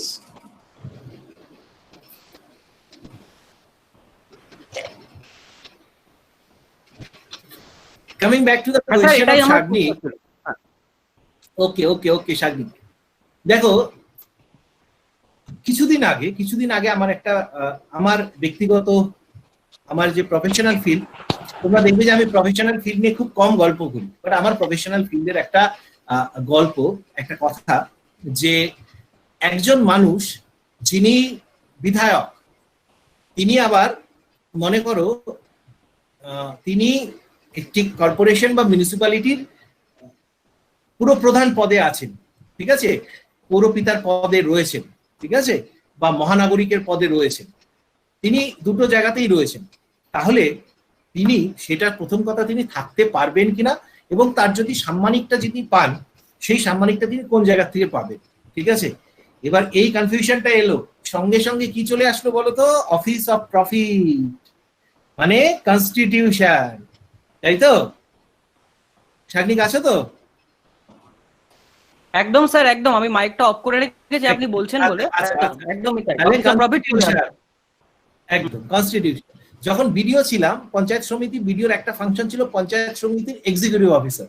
পঞ্চায়েত সমিতির এক্সিকিউটিভ অফিসার হিসেবে একটা বাজেট পেশ করতে লাগে। বাজেটটা পরবর্তীকালে ধরো আমি যখন কর্পোরেশনে এসেছি, সবাই অনেকেই মিউনিসিপ্যালিটি কর্পোরেশনে যান, মিউনিসিপ্যালিটি কর্পোরেশনে গিয়ে একটা বাজেট করতে লাগে, সেটা একজন আমাদের মতন আধিকারিকদের একটা অন্যতম কাজ থাকে। তাহলে বাজেটকে যখনই বাজেট আসবে সঙ্গে সঙ্গে কি কোন সাবজেক্ট চলে আসবে, ইকোনমি, তাই তো? আমি একটা প্রচন্ড বিপদের মধ্যে পড়েছি, বিপদের মধ্যে আমাকে একটা চটজলদি একটা ডিসিশন নিতে লাগবে, সেক্ষেত্রে আমার সঙ্গে সঙ্গে আমার মাথায় চলে আসবে কি বলতো, ওই যে ইন্টেলিজেন্সের প্রশ্নগুলোকে সলভ করেছিলাম না, মাথা কত তাড়াতাড়ি কাজ করতো। ইন্টেলিজেন্সের ওই যে যেটা পড়েছিলেন যে এই সিরিজের মাঝখানে শব্দটা কি আসবে, ওইটুকু সময়ের মধ্যে তোমাকে সলভ করতে লাগবে, ওইটা কি থোড়াই তোমাকে দেখছিল যে তুমি কতটা ওই ব্যাংকিং এর প্রশ্নগুলো পড়ে ডাব্লিউবিসিএস হতে আসছো কেন, ওইগুলো কেন করছে, ওটা দেখছে যে তোমার ডিসিশন মেকিং পাওয়ারটা কতটা, তোমার মাথা কত চটপট কাজ করে, তুমি কত তাড়াতাড়ি ফিল্ডে গিয়ে ডিসিশনটা নিতে পারবে। ঠিক আছে, একটা রোড ব্লকেড হচ্ছে, আমি মাঝখানে পড়ে আছি, আমার কিছু মাথা কাজ করছে না, সঙ্গে সঙ্গে আমার মাথাকে আমি মানে আমার সেই ইন্টেলিজেন্স, আমার গ্রে ম্যাটারকে নিয়ে চর্চা শুরু করলাম আর কি, ঠিক আছে, সঙ্গে সঙ্গে আমার মাথা খুলে গেলে আমার ডিসিশন হলো, আমার কর্তব্য এইটা, করণীয় এইটা। তাহলে জেনারেল ইন্টেলিজেন্সের দরকার নেই বলছো? আর ফিজিক্স, কেমিস্ট্রি, বায়োলজির মতো সাবজেক্টগুলো খুব বেসিক প্রশ্ন আসে, যেই মানে বেসিক্স গুলোকে না জানলে তুমি প্রত্যেক দিনের নিউজ পেপারটাই পড়তে লাগবে না, you cannot be abreast of what is happening around the world, তোমার চারপাশে কি কি ঘটনা ঘটছে, এবং তুমি পরিষ্কার দেখবে ফিজিক্স, কেমিস্ট্রি, বায়োলজির থেকে একদম কোর ফিজিক্স থেকে কোনোদিন কোশ্চেন আসে না, কোর বায়োলজির থেকে খুব উপরি কিছু প্রশ্ন আসে, সেটা সুপারফিশিয়াল নলেজ গুলো আসে। হিস্ট্রি অপশনালটা কেন রয়েছে? Unless you are aware of the rich heritage that your nation is having, তুমি একটা সিভিল সার্ভেন্ট কি হবে, যে নিজের দেশ সম্পর্কে আইডিয়া নেই সে কি করে সিভিল সার্ভেন্ট হবে? যার জিওগ্রাফি সম্পর্কে ধারণা নেই, পশ্চিমবঙ্গের ভূগোল যে জানে না, কোথায় কোন নদী, সে দামোদর নদী কোথায় হচ্ছে সে জানে না, তাহলে সে মানে ফ্লাডটা যখন হলো সে তার উৎসটা জানে না, দামোদর তার রিভারের যে কোর্স শিফটিং হচ্ছে সেটা জানে না, তাহলে তার প্রিভেন্টিভ মেজার্স গুলো তার নেয়ার কথা, তাকে তো ফ্লাডকে ফেস করতে হবে। তাহলে জিওগ্রাফি ইম্পর্টেন্ট নয়? তাহলে বলতো ইকোনমি, হিস্ট্রি, জিওগ্রাফি, পলিটি সব কিছুর উপরে ইম্পর্টেন্ট চলে আসলো আমাদের লাইফে, ঠিক আছে। সুতরাং প্রত্যেকটা যে সাবজেক্ট আছে মনে রাখবে যে প্রত্যেকটা সাবজেক্টকে, এবং ইংরাজি কেন দরকার, আমি প্রত্যেকদিন দেখি যে আমার কাছে মানে তোমার সামনে যে নোটশিট, তুমি যখন অফিসে থাকবে তোমার সামনে নোটশিট গুলো প্লেস হবে, সেই নোটশিট তোমাকে কারেক্ট করতে লাগবে, তোমাকে ফার্দার অর্ডার করতে লাগবে, সবকিছু ক্ষেত্রে ইংরেজি প্রচন্ড ভাবে দরকার। বাংলা, আমি খুব বাংলাতে নোটশিট লেখাকে এনকারেজ করে থাকি, বাংলাকে আমি খুব এনকারেজ করে থাকি, সেক্ষেত্রে বাংলাটা জানাটা আমার দরকার। এবার মনে করো আমাদের যখন ডাব্লিউবিসিএস আমরা পেয়ে গেলাম, তারপরে আমাদের ডিপার্টমেন্টালি হিন্দি ছিল, তখন মনে হতো কেন হিন্দি আছে বাবা, আমার অবশ্য হিন্দিটা খুব স্ট্রং ছিল, কিন্তু এখন দেখি আমার ডাকের মধ্যে প্রায় 30টার মতো পার ডে 30টা হিন্দিতে চিঠি, আমি অন্যকে বলবো আমার হিন্দিটা করে দাও, আমাকে কিন্তু আমার প্রিপারেশন এটার জন্য রেডি করেছে, ওই যে ডিপার্টমেন্টাল পরীক্ষাতে হিন্দি ছিল সেটা আমাকে আজকের জন্য রেডি করে দিয়েছে। সুতরাং প্রত্যেকটা সাবজেক্ট থাকার একটা অন্তর্নিহিত অর্থ রয়েছে, একটা কারণ রয়েছে, এবং এইটা দিস ইজ সিভিল সার্ভেন্ট, এবং this makes this service so different from every other service. যেখানে তুমি সবকিছু সম্পর্কে জানছো, সবকিছু জেনে এই সবচেয়ে বড় যেটা ব্যাটল, যেটা লাইফ, সেটা সম্পর্কে তুমি তৈরি থাকতে পারছো। এবং আমি বলে দিচ্ছি, আমি আমার এই 12-13 বছরে আমার ওই যে পড়ার নলেজটা কোনো না কোনো ভাবে তার অন্তত 5 to 10% হুইচ ইজ মানে হিউজ, সেটা কোনো না কোনো ভাবে আমার জীবনে আবার ফিরে এসেছে, কোনো না কোনো ভাবে ফিরে এসেছে। সুতরাং এভরি সিভিল মানে এই প্রত্যেকটা সাবজেক্ট থাকার একটা অন্তর্নিহিত কারণ রয়েছে। থ্যাংক ইউ স্যার, অনেক ধন্যবাদ এত সুন্দর করে বোঝানোর জন্য। Thank you. আচ্ছা, পরের প্রশ্নটা করবে হচ্ছে Atanu Chakraborty. Hello sir. Hello নিজের পরিচিতিটা দাও, দিয়ে প্রশ্নটা করো। স্যার, সর্বপ্রথম আমার প্রণাম নেবেন। আমি বর্তমানে ইংলিশ অনার্সের 3য় বর্ষের ছাত্র। আর আমার যে প্রশ্নটা হচ্ছে, মানে বর্তমানে এখন যে বিভিন্ন যে ট্রেন্ডস চলছে সোশ্যাল মিডিয়াতে, যেমন সাপোজ রেলওয়ে বা এসএসসি, মানে অ্যাকচুয়ালি এই জিনিসগুলো থেকে অনেক অ্যাসপিরেন্ট আছে, মানে ম্যাক্সিমাম অ্যাসপিরেন্ট, যাদের মধ্যে একটা ভয়ের সঞ্চার হচ্ছে। এবং এই ভয়ের সঞ্চার থেকে মানে কিভাবে একটু যদি মানে রিলিফ পাওয়া যায়, যদিও আমি মনে করি যে এই অবস্থাতে প্রিপারেশন মানে 100%ই দেওয়া দরকার, তবুও যেন মনে হয় না যদি 98% প্রিপারেশন দিই 2% যেন একটা ভয় থাকে। তবুও এই অবস্থাতেও যদি আপনি যেহেতু মানে এই জিনিসটা অতিক্রম করে গেছেন, তাই একটা যদি মানে অ্যাডভাইস যদি দিতেন, মানে কিরকম ভাবে এটাকে রিলিফ পাবো, সেটাই। দেখো, প্রথম কথা, এই যে ট্রেন্ড যেটা চলছে, এই ট্রেন্ড নিয়ে আমি অলরেডি আমার বক্তব্যটাকে বলেছি, সুতরাং সেটাকে আমি রিপিট করব না। But at the same time এই ট্রেন্ড চলাকালীন আমাদের মানে WBCS গ্রুপ সি এর রেজাল্ট বেরিয়েছে, সেই ভিডিওগুলো, সাকসেসফুল ক্যান্ডিডেটদের ভিডিওগুলোকে আমার চ্যানেলে পাবলিশ করেছি, আবার পাবলিশ করেছি। প্রথমবার অনেকেই দেখেনি, এত ভালো ভালো ভিডিওগুলো ছিল, কেউ দেখেনি, আবার পাবলিশ করেছি। তার কারণটা জানো, ছেলেমেয়েগুলোকে দেখবে কোথার থেকে উঠে এসেছে।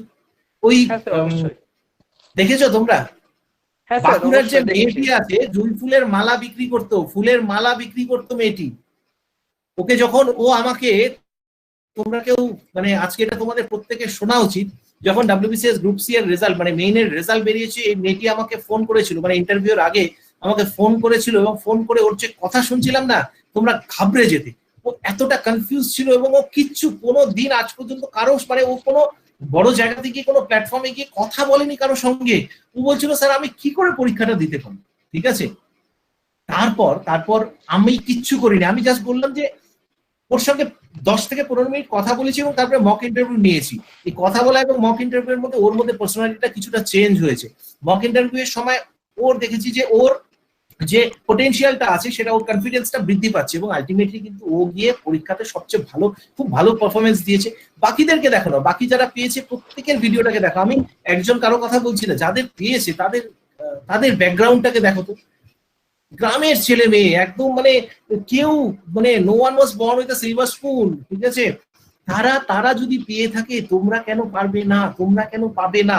ডেফিনেটলি যদি কোনো কিছু নেগেটিভ হয়ে থাকে, করাপশন, তার বিরুদ্ধে প্রোটেস্ট চলুক বা তার বিরুদ্ধে প্রতিবাদ হোক, আইনের পথে সব আমরা চলি, সবাই আইনের উপরে ভরসা অবশ্যই রাখি, ঠিক আছে। প্রোটেস্ট তোমরা তোমাদের মতো করে, নিজেদের সময়কে নষ্ট, প্রেশিয়াস মোমেন্টকে নষ্ট না করে, তোমরা নিজেদের মতো করে যেটুকু করলে হয়, এবং সেটা খুব সিনসিয়ার, যে কাজটাই করবে সিনসিয়ারলি করবে। প্রোটেস্ট যদি করে থাকো, যেটুকু সব 10 মিনিটের জন্য যদি করো, মন থেকে সিনসিয়ারলি প্রোটেস্ট করে থাকো, কিন্তু সেটা that should be within the purview of law. কখনোই সেটা তার জন্য তোমাদের যেন মানে আইন ভাঙার প্রতিবাদ করতে গিয়ে তোমরা নিজেরা যেন আইন না ভেঙে বসো, এটাই আমার একমাত্র কনসার্ন তোমাদেরকে নিয়ে। তোমাদের বয়স এখনো ছোট, ইমোশনালি কোনো ডিসিশন এমন নিও না, তোমরা নিজেরা কখনো কোনো ভুল করো না, কখনো বাজেভাবে নিজেদের ইউজড হতে দিও না, এবং ভরসা রাখো, সিস্টেমের উপরে ভরসা রাখো। সব তো খারাপ নয়, ভালো তো এত উদাহরণ আসছে, তাহলে তাদেরকে ফলো করে চলো। আর পজিটিভ, এই ব্যাটেলটা জেতার একমাত্র এক এবং অদ্বিতীয় মানে মন্ত্র হলো পজিটিভ থাকা। সেখানে যদি তোমরা নেগেটিভ হয়ে যাও, এই ব্যাটেলটা জিততে পারবে না গো। এবং ব্যাটেলগুলো না জিততে পারলে তোমরা দেখবে যে মাঝখান দিয়ে প্রচুর সময় নষ্ট করে ফেলেছো, তখন গিয়ে কিন্তু কেরিয়ারে আর সার্ভাইভ করা, কামব্যাক করাটা মুশকিল হয়ে যায়। সুতরাং তোমাদেরকে বলছি যে ঠিক আছে, সবকিছু করো, কিন্তু অ্যাট দ্য সেম টাইম একটু পজিটিভিটি রাখো, এবং যতটা পারো আশেপাশের মানুষদেরকেও পজিটিভিটি দিতে যাও। পজিটিভিটি দেওয়ার চেয়ে পৃথিবীতে পজিটিভ বাতাবরণ, এই ধনাত্মক বাতাবরণ তৈরি করার চেয়ে বড় গিফট পৃথিবীতে আর কিছু হতে পারে। তোমরা এই মুর্শিদাবাদের এই কয়েকজন ছেলে মেয়ে তোমরাই তো জগৎকে চেঞ্জ করতে পারো যদি তোমরা পজিটিভ কিছু নতুন স্বপ্ন দেখাতে পারো। পারবে না তোমরা? তোমাদের উপরে তো আমার প্রচুর ভরসা। মানে এই আমি প্রথম এরকম করে ওয়েবিনার করছি তোমাদের জন্য, মানে মূলত সেটা সম্ভব হয়েছে অভিকের জন্য, এবং অভিক আমার কন্ট্যাক্ট পেয়েছে সাগ্নিকের জন্য।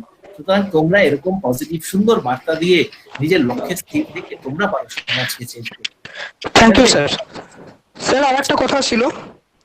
অতনু একজন প্রশ্ন করতে দিতে পারি আমরা, এর থেকে বেশি নয়, তার কারণ অন্যরাও করতে দাঁড়িয়ে আছে। Thank you ma'am. Bappaditya Karmakar. হ্যাঁ আছি ম্যাম। হ্যাঁ বাপ্পাদিত্য কর্মকার, প্রশ্নটা করো, নিজের পরিচিতি দিয়ে প্রশ্ন করো। ঠিক আছে, নমস্কার স্যার, আমি বাপ্পাদিত্য কর্মকার। স্যার গুড ইভিনিং, আমাদেরকে আপনার মূল্যবান সময় দেওয়ার জন্য অসংখ্য ধন্যবাদ। তো আমার কোশ্চেনটা হচ্ছে যে আমি একজন WBCS অ্যাসপিরেন্ট মানে কি, মানে প্রিপারেশন ঠিকঠাক WBCS এর জন্য শুরু করিনি, কম্পিটিটিভ এক্সামগুলো অন্যান্য দিচ্ছি, কিন্তু মন থেকে বিশেষ অফিসার হওয়ার ইচ্ছা আছে। কিন্তু সমস্যাটা হয় তোমার নাম অ্যাডিক্টেড বাপ্পা, অ্যাডিক্টেড কেন? স্যার এটা ইউটিউবে দেওয়া আছে। বলো।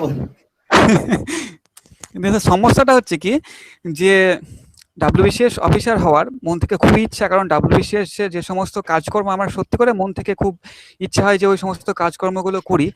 কিন্তু মাঝে মধ্যে সমস্যাটা কি, যেহেতু আমি একজন মধ্যবিত্ত পরিবারের ছেলে, তো মাঝে মধ্যে প্রিপারেশনের মাঝে একটু আর্থিক সমস্যার সম্মুখীন হতে হয়, যার জন্য কিন্তু BCS আর একটু জেনারেল কম্বাইন্ড বা যে কোনো একটা চাকরি পেয়ে গেলে হলো, এরকম একটা মাঝে মধ্যে মনে হয় জাস্ট একটু আর্থিক সমস্যার জন্য।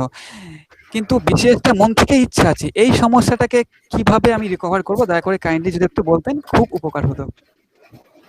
তোমার কতজন মনে হয় WBCS এ খুব উচ্চবিত্ত পরিবারের কতজন মনে হয়? কেউ নয়, প্রত্যেকেই মধ্যবিত্ত পরিবার। তোমার মতন সমস্যা প্রত্যেকেই ফেস করছে, প্রত্যেকেই 2-3টে এক্সাম অন্তত দিয়ে থাকে। আমি তোমাকে বলবো যে অপশন হিসেবে 2-3টে পরীক্ষাকে রাখতে পারো একটা পরীক্ষাতে, এবং সেক্ষেত্রে একটা পরীক্ষাতে পাওয়ার পরে আরেকটা, মানে এই বেসটা শক্ত থাকলে সেকেন্ড ধাপটাতে যাওয়া খুব সুবিধে।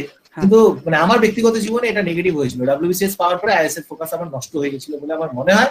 কিন্তু এটা তোমরা ডেফিনেটলি ইউ ক্যান পারসু।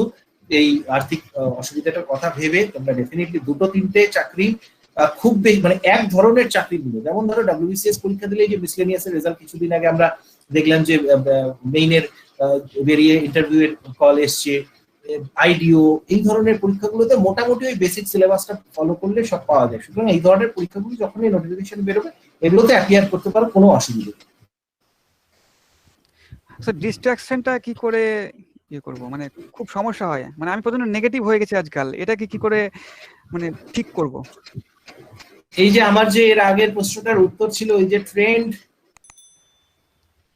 যত তুমি গা ভাসাবে তত নেগেটিভিটি তোমার মধ্যে আসবে। Be the change you are to see in the world.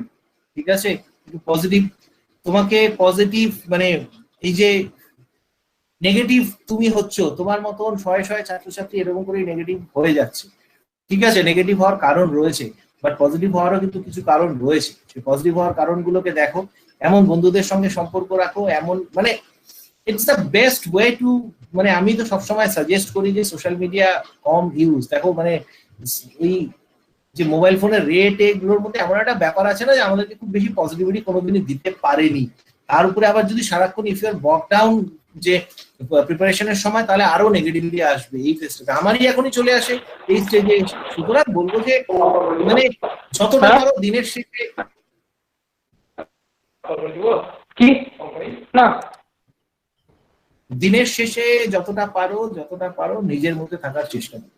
ঠিক আছে, আনসোশ্যাল হয়ে যাও। হ্যালো, আমি সাগ্নিক বলছি। ঠিক আছে স্যার, অসংখ্য ধন্যবাদ স্যার। আমি একটা কথা বলতে চাই, মানে যেহেতু সপ্তর্ষিদাকে আমি চিনি, সেটা হচ্ছে এই সপ্তর্ষিদা সোশ্যাল মিডিয়ায় বেশি থাকেন না, তার জন্য উনি জন্য মেন অ্যাসপায়ার করেন সিনেমা দেখা, এবং উনি হচ্ছেন সিনেমা দেখার একজন মাস্টার মাইন্ড। মানে জীবনে হয়তো 5000-এর বেশি হয়তো সিনেমা দেখে ফেলেছেন এখনো, সেটা তোমরা জানো না। প্রিপারেশনের সময় থেকে উনি কিন্তু পজিটিভিটির জন্য এক সিনেমা দেখে, এখনো প্রতিদিন একটা সিনেমা দেখে, নইলে বই পড়ে। তা তোমরা যদি ডিস্ট্রাকশনটা কাটাতে সিনেমা দেখতে পারো, এবং কোন সিনেমা দেখবে আমাকে কিছুদিন আগে দাদা 100টা সিনেমার লিস্ট দিলেন, সেটা আমি দেখছি আস্তে আস্তে। তো তোমরা কোন সিনেমা দেখবে এটা জানতে গেলে সপ্তর্ষি নাগেরই আরেকটা চ্যানেল আছে, সপ্তর্ষি স্পিক বলে, ইউটিউবে, সেটা তোমরা দেখতে পারো। ওখানে সিনেমার রিভিউ দেন স্যার। তো সেখানে গেলে কোন সিনেমা দেখে বা কিভাবে নিজেকে এই ডিস্ট্রাকশন থেকে ওইটা অনেকদিন আপডেট করিনি, পরের সপ্তাহ থেকে ওটা আপডেট হতে থাকবে। একদম থ্যাংক ইউ থ্যাংক ইউ তথ্যটা দেওয়ার জন্য খুবই ধন্যবাদ, অমূল্য তথ্য নিঃসন্দেহে। আচ্ছা, গৌরব ঘোষ কি উপস্থিত আছো? গৌরব ঘোষ নেই। স্নেহা স্বর্ণকার, স্নেহা তোমার এই যে প্রশ্নটা, প্রেশার কি করে হ্যান্ডেল করবে না চাপ কি করে, মানে মানসিক চাপের সাথে কি করে যুঝবে, এই প্রশ্নের উত্তর স্যার দিয়ে দিয়েছেন। তোমার যদি অন্য কিছু স্যারকে জিজ্ঞেস করার থাকে তাহলে করতে পারো। হ্যাঁ ম্যাম, নমস্কার স্যার, আমি স্নেহা স্বর্ণকার, বহরমপুর গার্লস কলেজে 2য় বর্ষের ছাত্রী, ইতিহাস অনার্সের। তো স্যার আমার কোশ্চেনটা হচ্ছে যে আমাদের WBCS এর ক্ষেত্রে পড়ার ক্ষেত্রে অনেক রকম চারিদিক থেকে প্রেশার তো থাকেই।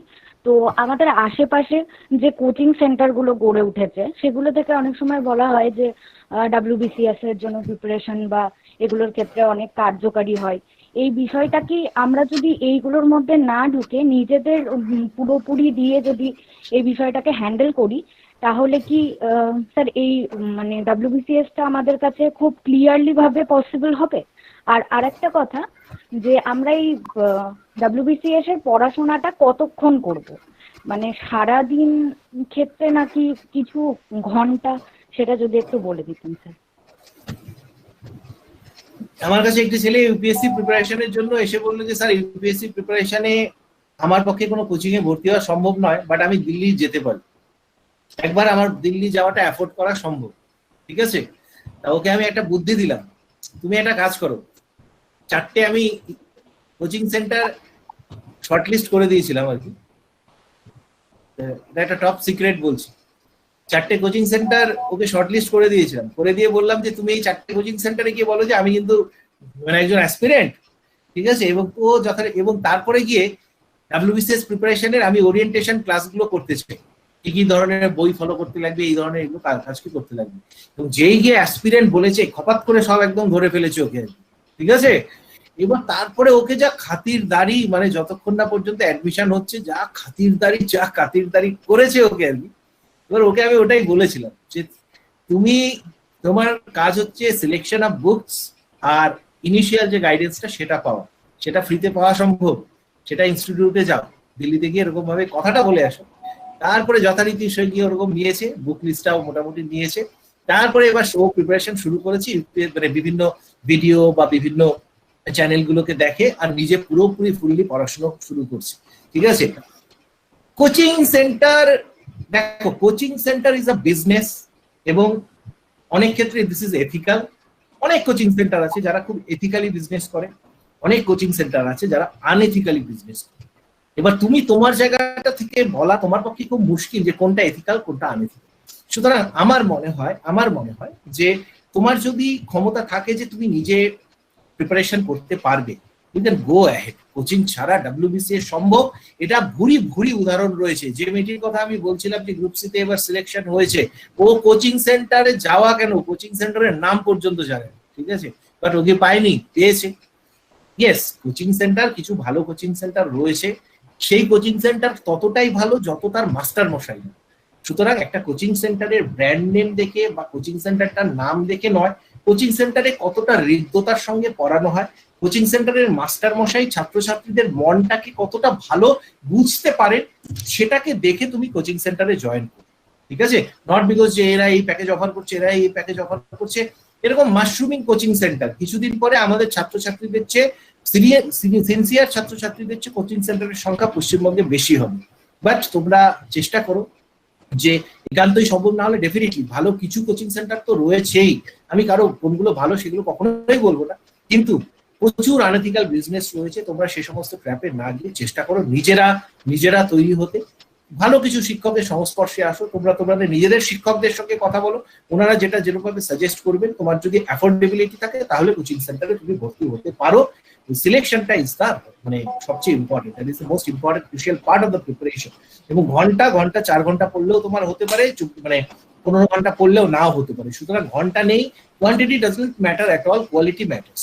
সুতরাং কত ঘন্টা মানে পড়ছো নয়, কত ঘন্টা কিভাবে পড়ছো, দ্যাট ইজ মোর ইম্পর্টেন্ট। ঠিক আছে, তুমি পড়তে পড়তে তুমি নোটিফিকেশন আসছে, বন্ধুকে পাঠাচ্ছিস কি রে, হ্যাঁ সন্ধ্যাবেলা 5টার সময় পার্কে যাবি, ওগুলো করলে আর পড়াশোনাটা কিছু হবে না। ঠিক আছে, যখন পড়ছো বহির্জগৎ থেকে পুরোপুরি আলাদা। ঠিক আছে, বহির্জগৎ থেকে পুরোপুরি আলাদা। তারপরে আমার মতে এটা যদিও সবাই এটাতে হয় না, আমি যখন আনন্দ করতাম তখন এনজয় যখন করতাম প্রিপারেশনের মধ্যে, এনজয়টা পুরো এনজয়ের মতন হতো, তখন পড়াশোনা নিয়ে একটুও ভাবতাম না। ঠিক আছে, যখন আবার বন্ধুর সঙ্গে সময় কাটাতাম তখন সময়টা কাটাতাম এমন ভাবে কাটাতাম, পড়াশোনা বলে কিছু নেই, প্রত্যেকটা মোমেন্টে বাঁচো। পড়াশোনা যখন করবে যে সেটার মানে সেই মুহূর্তটা আর ফিরে পাচ্ছ না তুমি। ঠিক আছে, সুতরাং মানে আওয়াজ they don't count. Next Humayun. আচ্ছা, নেক্সট হুমায়ুন কবির। হুমায়ুন কবির কি তুমি প্রেজেন্ট আছো? হুমায়ুন কবির, আচ্ছা ঠিক আছে। গৌরব ঘোষ, আচ্ছা গৌরব ঘোষ যান্ত্রিক গোলযোগের জন্য প্রশ্নটা সরাসরি করতে পারছে না আপনাকে, আমি একটু ওর প্রশ্নটা পড়ে দিচ্ছি। ও বলছে যে WBCS ছাড়া মাল্টিপল এক্সাম অ্যাটেম্প্ট করতে হলে, যেমন CGL, CHSL ওই সবগুলো, RBI এর এক্সাম গুলো, সেই ক্ষেত্রে পার্টিকুলার এক্সামটার আগে যে একটা হেকটিক সিচুয়েশন তৈরি হয়, বিশেষ করে জানুয়ারিতে যে WBCS এর প্রিলিমিনারি, ঠিক তার আগের মান্থে আবার MTS বা CHSL এক্সামটা হয়, সেই ক্ষেত্রে নিজেকে স্টেবল রাখার জন্য আপনার কি সাজেশন? দেখো, মানে একজন জেনারেলকে যদি প্রশ্ন করা হয় যে আপনি সারা বছর ধরে যুদ্ধক্ষেত্রের জন্য প্রিপারেশন নিয়েছেন, এবার যুদ্ধে গিয়ে যদি সে বলে যে নার্ভ ফেল করে ফেলেছি, আরে বাপরা এই আমি তো জানতাম সোজাসুজি তীর আসবে, তীর তো ডান দিক দিয়ে আসছে, বাঁ দিক দিয়ে আসছে, পিছন দিয়ে আসছে, আমি তো এর জন্য প্রস্তুত হইনি, আমি শুধু সোজাসুজি তীরের জন্য প্রস্তুত হয়েছিলাম, তাহলে তো সেই জেনারেলের তো আর মানে যুদ্ধটা করতে যাওয়াটাই বৃথা ছিল। যখন উসেন বোল্ট যখন তোমার গোল্ড পেয়েছিল আর কি, রেকর্ড নাম্বার অফ টাইমস, বারবার নিজের রেকর্ডকে ভেঙে, উসেন বোল্ট একটা কথা বলেছিল যে ওই 8 সেকেন্ডের জন্য না 8 বছর আমাকে প্রিপারেশন নিতে হয়েছিল লাইফে। এই মানে 14 সেকেন্ডের জন্য গত 4 বছর ধরে আমি প্রত্যেকদিন 14 ঘন্টা করে প্রিপারেশন নিয়েছিলাম। ঠিক আছে, শুধু ওই 4 সেকেন্ডের জন্য। এবং তাহলে আমার কি হয়েছিল যে ওই সময় আমার প্রতিদ্বন্দ্বীদের নিয়ে আমার ভাবার একটা খুব মানে ভাইরাল ফটো আছে, যে উসেন বোল্ট পিছনের ভাই তাকিয়ে দেখছে, দেখো এই ছবিটা কখনো নেটে, উসেন বোল্ট পিছনে তাকিয়ে দেখছে যে ডিফারেন্সটা কতটা। ঠিক আছে, যখন সে গন্ডিটাকে ক্রস করছে। সুতরাং ইউ শুড বি রেডি, মানে তুমি যে এই যে এখন যে প্রিপারেশনটা নিচ্ছ, ঠিক আছে, যে মানে the more you sweat in peace time will decide how less you will bleed in war time. তুমি ওই জানুয়ারি থেকে শুরু হয়ে যায় যুদ্ধের মরশুম, তাহলে এই সারা বছর ধরে যেটা প্রিপারেশনটা নিচ্ছ, এখন পুরো ঘাম ঝরাও, তাহলে ওই সময় রক্ত কম ঝরবে। ঠিক আছে, খুব সঠিক উত্তর। আচ্ছা স্যার, একটু আমি একটা অ্যানাউন্সমেন্ট একটু করে দিই আপনার পারমিশন নিয়ে। একটা লিংক অভিক একটু শেয়ার করছে, একটা লিংক, সেখানে প্রত্যেকে, আমি আমার সহকর্মী, আমার ছাত্রছাত্রী প্রত্যেককে অনুরোধ করছি ওই লিংকটাতে একটু লগ ইন করে ফিডব্যাকটা দিতে। যারা লেফট হয়ে গেছে তাদেরকে কিছু করার নেই, আমরা চেষ্টা করছি তাদের সাথে পুনরায় যদি হোয়াটসঅ্যাপে বা কিছুতে যোগাযোগ করা যায় ওইটা ফিল আপ করানোর জন্য। আদারওয়াইজ যারা আছেন তাদেরকে আমার একান্ত অনুরোধ, আমার সহকর্মী এবং আমার ছাত্রছাত্রী প্রত্যেককে প্লিজ আপনারা এই লিংকটার মধ্যে একটু লগ ইন করুন। তোমরা লগ ইন করো, করে একটু ফিডব্যাকটা কাইন্ডলি। আচ্ছা, অভিকের কি প্রশ্ন আছে? হ্যাঁ, অভিকের একটা প্রশ্ন আছে, অভিক একটু প্রশ্নটা করো। হ্যালো, তুমি হচ্ছে উদ্যোক্তা মন্ডলী, হ্যাঁ উদ্যোক্তা মন্ডলীর অন্যতম, তোমার কাছ থেকে প্রশ্ন না পেলে তো আমার কিরকম লাগবে বলো তো? হ্যাঁ sir, thank you sir. Sir কোয়েশ্চেনটা হচ্ছে স্যার এটাই যে স্যার আপনি একজন স্যার WBCS অফিসার, স্যার বিভিন্ন রকম স্যার আমরা প্রতিদিন অনেক কাজ থাকে এবং স্যার অনেক ব্যস্ততা থাকে, অনেক বিরক্তি আছে স্যার, সেগুলো স্যার আপনি স্যার মানে হ্যান্ডেল করে স্যার কিভাবে নিজেকে মোটিভেট রাখেন এবং স্যার সেগুলো মানে কিভাবে আপনি ব্যাপারগুলোকে খুব সুন্দর করে স্যার গুছিয়ে করেন, যদি একটু কাইন্ডলি বলেন। দেখো, আমার জীবনকে কতগুলো কম্পার্টমেন্টে ভাগ করা থাকে। ঠিক আছে, আমি যখন অফিসের জন্য বেরোই, আমি অফিসের লোক একজন, ঠিক আছে, আমি একজন মানে সেই জায়গাটাতে পুরো অফিসের জন্য নিবেদিত প্রাণ, ঠিক আছে। এবং তারপরে যখন অফিস থেকে বেরিয়ে যখন বাড়িতে ঢুকি, আমার পুরো অফিসের খোলসটা, আমাদের চাকরিতে এটা নেই যে আমাদের চাকরিতে 24 ঘন্টায় তোমাকে অ্যালার্ট থাকতে লাগবে। তোমরা কেউ বুঝতেও পারোনি যে একটু আগে আমি কথা বলতে বলতে কিন্তু আমি আমার মোবাইলে আমি আজকের যে করোনার যে রিপোর্ট, সেই রিপোর্টগুলোকে কম্পাইল করে সেগুলোকে ফরওয়ার্ড করছিলাম আর কি হায়ার অথরিটির কাছে, ঠিক আছে। তোমরা কেউ বুঝতেও পারোনি, কারণ আমি তোমাদের সেই জায়গাটা বুঝতেই দিইনি, কিন্তু আমি আমার কাজটা করে চলেছিলাম, ঠিক আছে। কিন্তু আমি যদি এখন তোমাদেরকে এরকম ভাবে এক্সপ্রেস করতাম যে দেখো এই আমি কাজ করছি দেখো তোমরা, হ্যাঁ, তাহলে কি তোমরা আমাকে আমার সত্তাটাতে দেখতে পারতে না। সুতরাং লাইফকে এই যে তুমি মানে এই যে কম্পার্টমেন্টে ভাগ করা, আমি যখন আমার ছেলে মেয়ের সঙ্গে সময় কাটাবো, আমি যখন ওদেরকে বলি বাবা আমাকে কিন্তু খুব সম্মান কর, আমি কিন্তু একজন অফিসার, আমি কিন্তু WBCS অফিসার, এক্সিকিউটিভ অফিসার, হ্যাঁ, এরকম বলি, ওরা কি আমাকে সম্মান করবে? অফিসে গিয়ে যদি আমি বলি আমি জানো তো খুব ভালো বাবা, একজন খুব স্নেহশীল বাবা, ঠিক আছে। এবার আমি যখন ইউটিউবে যখন আসি, ইউটিউবে তখন না আমি একজন অফিসার, না আমি একজন পেরেন্ট, আমি তোমাদের কাছে একজন মোটিভেটর সব সময় লাইফে। এবার যখন আমি রাত্রিবেলা গল্প বই পড়ি বা সিনেমা দেখি, তখন আমি ওখান থেকে একটা ছাত্রের মতন কিছু নিতে থাকি, ঠিক আছে। জীবনের রূপ রস গন্ধবর্ণকে সেগুলোকে একজন ছাত্রের মতন শোষণ করতে থাকি। এবার সমস্যাটা হলো আমরা যদি এই আইডেন্টিটি গুলোকে মিক্স করে দিই, তাহলে আমার আইডেন্টিটি ক্রাইসিস হয়ে যাবে, এবং সেই মুহূর্তে দেখবে যে আমার এই সন্তুলনটা নষ্ট হয়ে যাবে। ওই যে বললাম মোবাইলটা নিয়ে আমি যদি তোমাদের দেখাতে থাকি এই তোমরা এখন চুপ করে থাকো আমি কাজ করছি, হ্যাঁ, এটা বলতে গেলে কিন্তু সেই মানে ব্যালেন্সটাই, লাইফের ব্যালেন্সটা নষ্ট হয়ে যাবে। সুতরাং মানে সবচেয়ে ইম্পর্টেন্ট হলো যে এই মানুষকে অনেকগুলো আইডেন্টিটি নিয়ে বাঁচতে লাগে, এবং একটা মানুষকে অনেক আইডেন্টিটির মধ্যে থাকতে লাগে, একটার সঙ্গে অপরকে না গুলিয়ে ফেলা। এবং মানে যে এই যে বিরক্তি যেটা এটা আগে আমার খুব রাগ হতো, প্রচন্ড বিরক্তি দেখা, প্রচন্ড বিরক্তি।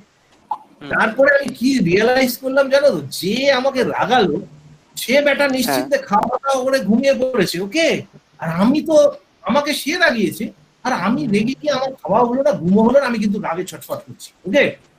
তাহলে কি দেখলাম আলটিমেটলি রাগ আমার পুরো ক্ষতি করে দিয়েছে। হ্যাঁ, আগে আমি প্রচন্ড রাগ, তারপরে লাইফে যে শিক্ষাটা পেলাম আলটিমেটলি অ্যাঙ্গার তোমাকে শেষ করে দেয়, ঠিক আছে। সুতরাং মানে আমি সবসময় ভাবি যে আমি যদি রাগ করি, রাগের শর্ট টার্ম এফেক্টটা কি হবে, লং টার্ম এফেক্টটা কি হবে, ঠিক আছে। শর্ট টার্ম এফেক্ট আমি আমার নিজের ক্ষতি করবো, হয়তো আমার ব্লাড প্রেশার হাই হয়ে যাবে, আমার শরীর খারাপ হতে পারে।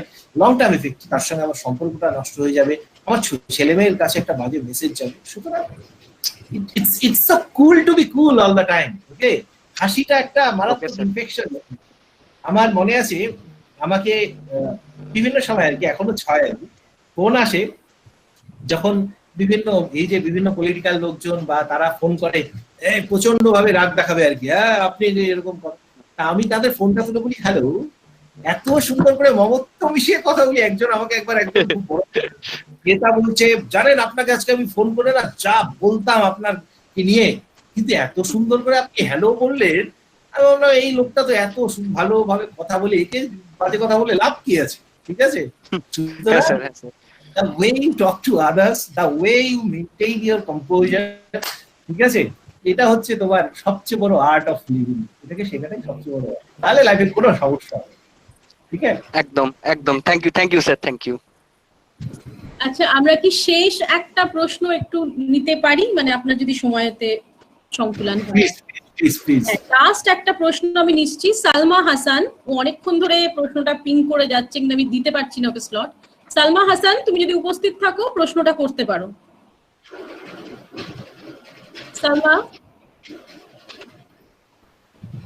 সালমা হাসান কি উপস্থিত আছো? আচ্ছা স্যার, ও যান্ত্রিক গোলযোগের ফলে প্রশ্নটা করতে পারছে না, আমাকে প্রশ্নটা করতে বলেছে, আমি করে দিচ্ছি প্রশ্নটা ওর হয়ে। ওর প্রশ্নটা হচ্ছে যে ও বিটেক এর স্টুডেন্ট, থার্ড ইয়ার বিটেক এর স্টুডেন্ট, ও প্রিপারেশন নিচ্ছে। ও কিছু সাজেস্টিভ বুকস এর নাম জিজ্ঞেস করছে, আর টাইম ম্যানেজমেন্টটা কিরকম ভাবে করবে আপনাকে জিজ্ঞেস করছে।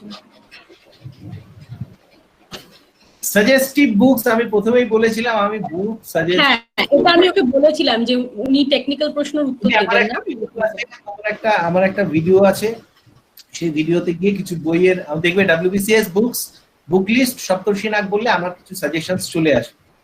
দেখো আমি বই বলবো না কখনোই যে আমার বই সাজেস্ট করা বইগুলোকেই পড়ো, ঠিক আছে। কিছু স্ট্যান্ডার্ড বুক সমস্ত সাবজেক্টে রয়েছে। তুমি আমার বাইরে অন্যান্য স্যারদের যারা আছেন, অন্যান্য সাকসেসফুল ক্যান্ডিডেট যারা আছে বা অন্যান্য শিক্ষক শিক্ষিকা যারা আছে তাদের সঙ্গে তোমরা কনসাল্ট করতে পারো। ইদানিং কালে যারা সফল হয়েছে অনেকের সঙ্গে কথা বলো, অভিরূপের সঙ্গে কথা বলো, দেবাশিসের সঙ্গে কথা বলো, ওদের কাছ থেকেও তোমরা সাজেশনস নাও। আমি কখনোই বলবো না যে আমার কথা একদম অমোঘ সত্য, আমাকে তোমরা ফলো করো, সেরকম কিছু না। প্রত্যেকের সঙ্গে কথা বলে তোমরা বুক লিস্ট করতে পারবে। আমি নিজে বুক লিস্ট অথরিটির সঙ্গে এই কারণেই বলি না যে প্রত্যেকদিন ডাইনামিক্সটা চেঞ্জ হচ্ছে এবং সেক্ষেত্রে যারা ইদানিং কালে পাস করছে they are in a much better position than me to understand exactly which is the right material for them. সুতরাং তোমরা ওদের সঙ্গে একটু কনসাল্ট করো। আর আমার সাজেশন দেখতে হলে আমার একটা ভিডিও আছে টাইম ম্যানেজমেন্ট, ওই যে বললাম টাইম ম্যানেজমেন্টের ক্ষেত্রে first one and only thing is like মানে quality is the only thing that matters, that counts, but quantity doesn't matter. সুতরাং number of hours it's not going to count in any way in your preparation. যতক্ষণই পড়বে সেটাকে পুরো জি যা লাগাকে পড়ো। মনে করো যে প্রত্যেকটা সেকেন্ডে, প্রত্যেকটা মুহূর্ততে তুমি স্বপ্নের কাছে এক পা এগিয়ে গেলে, তাহলে তুমি দেবে না তোমার পড়তে পড়তে মানে। এবং আমি যেটা বলবো যে চেষ্টা করো ইংরেজি, অঙ্ক, কারেন্ট অ্যাফেয়ার্স এই তিনটেকে অন্তত রেগুলার তোমার প্রিপারেশনের, তোমার রুটিনের মধ্যে রাখার। এই তিনটের জন্য অন্তত 2.5 ঘন্টা মতন সময় দেওয়া এবং অপশনালের জন্য রেগুলার 1 ঘন্টা করে সময় দেওয়া, 3.5 ঘন্টা। এটা আমার মনে হয় যে ম্যান্ডেটরি করে নাও। তারপরে ইকোনমিক্স, পলিটি, জিওগ্রাফি বা অন্যান্য যেগুলো সাবজেক্ট থেকে থাকে, হিস্ট্রির একটা ওয়েটেজ বেশি থাকে প্রিলিমসের জন্য, সুতরাং হিস্ট্রিটাকে বেশি দিন রাখার চেষ্টা করো। বাট যে সাবজেক্টগুলো বললাম সেগুলোকে রেগুলার রেখে বাকি 1 থেকে 1.5 ঘন্টা অন্যান্য সাবজেক্টগুলোর জন্য regular now. I think 5 hours a day for 365 days without missing a single day. Christmas থাকুক, নিউ ইয়ার থাকুক, দুর্গা পুজো, অষ্টমী, কালী পুজো, যাই থাকুক, ঈদ যাই আসুক, কোনোভাবেই একটা সিঙ্গেল ডে মিস করবে না। 365 দিন যদি 5 ঘন্টা পড়তে পারো, তারপরে যদি কোনো একটা পরীক্ষাতে না পাও আমার কাছে এসে বলবে, ঠিক আছে, যে আমি তারপরে বলবো যে আমি চাকরি ছেড়ে দেবো, ঠিক আছে। 365 দিন সিনসিয়ারলি ঘর বন্ধ মানে পুরো ইয়ে থেকে 5 ঘন্টা করে যদি পড়া যায়, anyone will get any exam. This is my truth. কিন্তু আমরা সেটা পড়তে পারি না। এক একটা ঘন্টা স্টাডির সময় দেখবে যে এক একটা ঘন্টা কতটা মানে লং, সেই ঘন্টাটাকে আমরা কেউ করি না।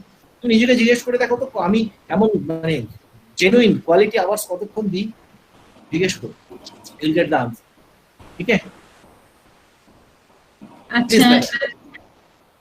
আচ্ছা, আর কি কেউ প্রশ্ন করবে আমাকে? একজন হুমায়ুন কবির আমাদেরই তৃতীয় 5th সেমেস্টারের ছাত্র, ওরও যান্ত্রিক গোলযোগের কারণে সরাসরি করতে পারছে না।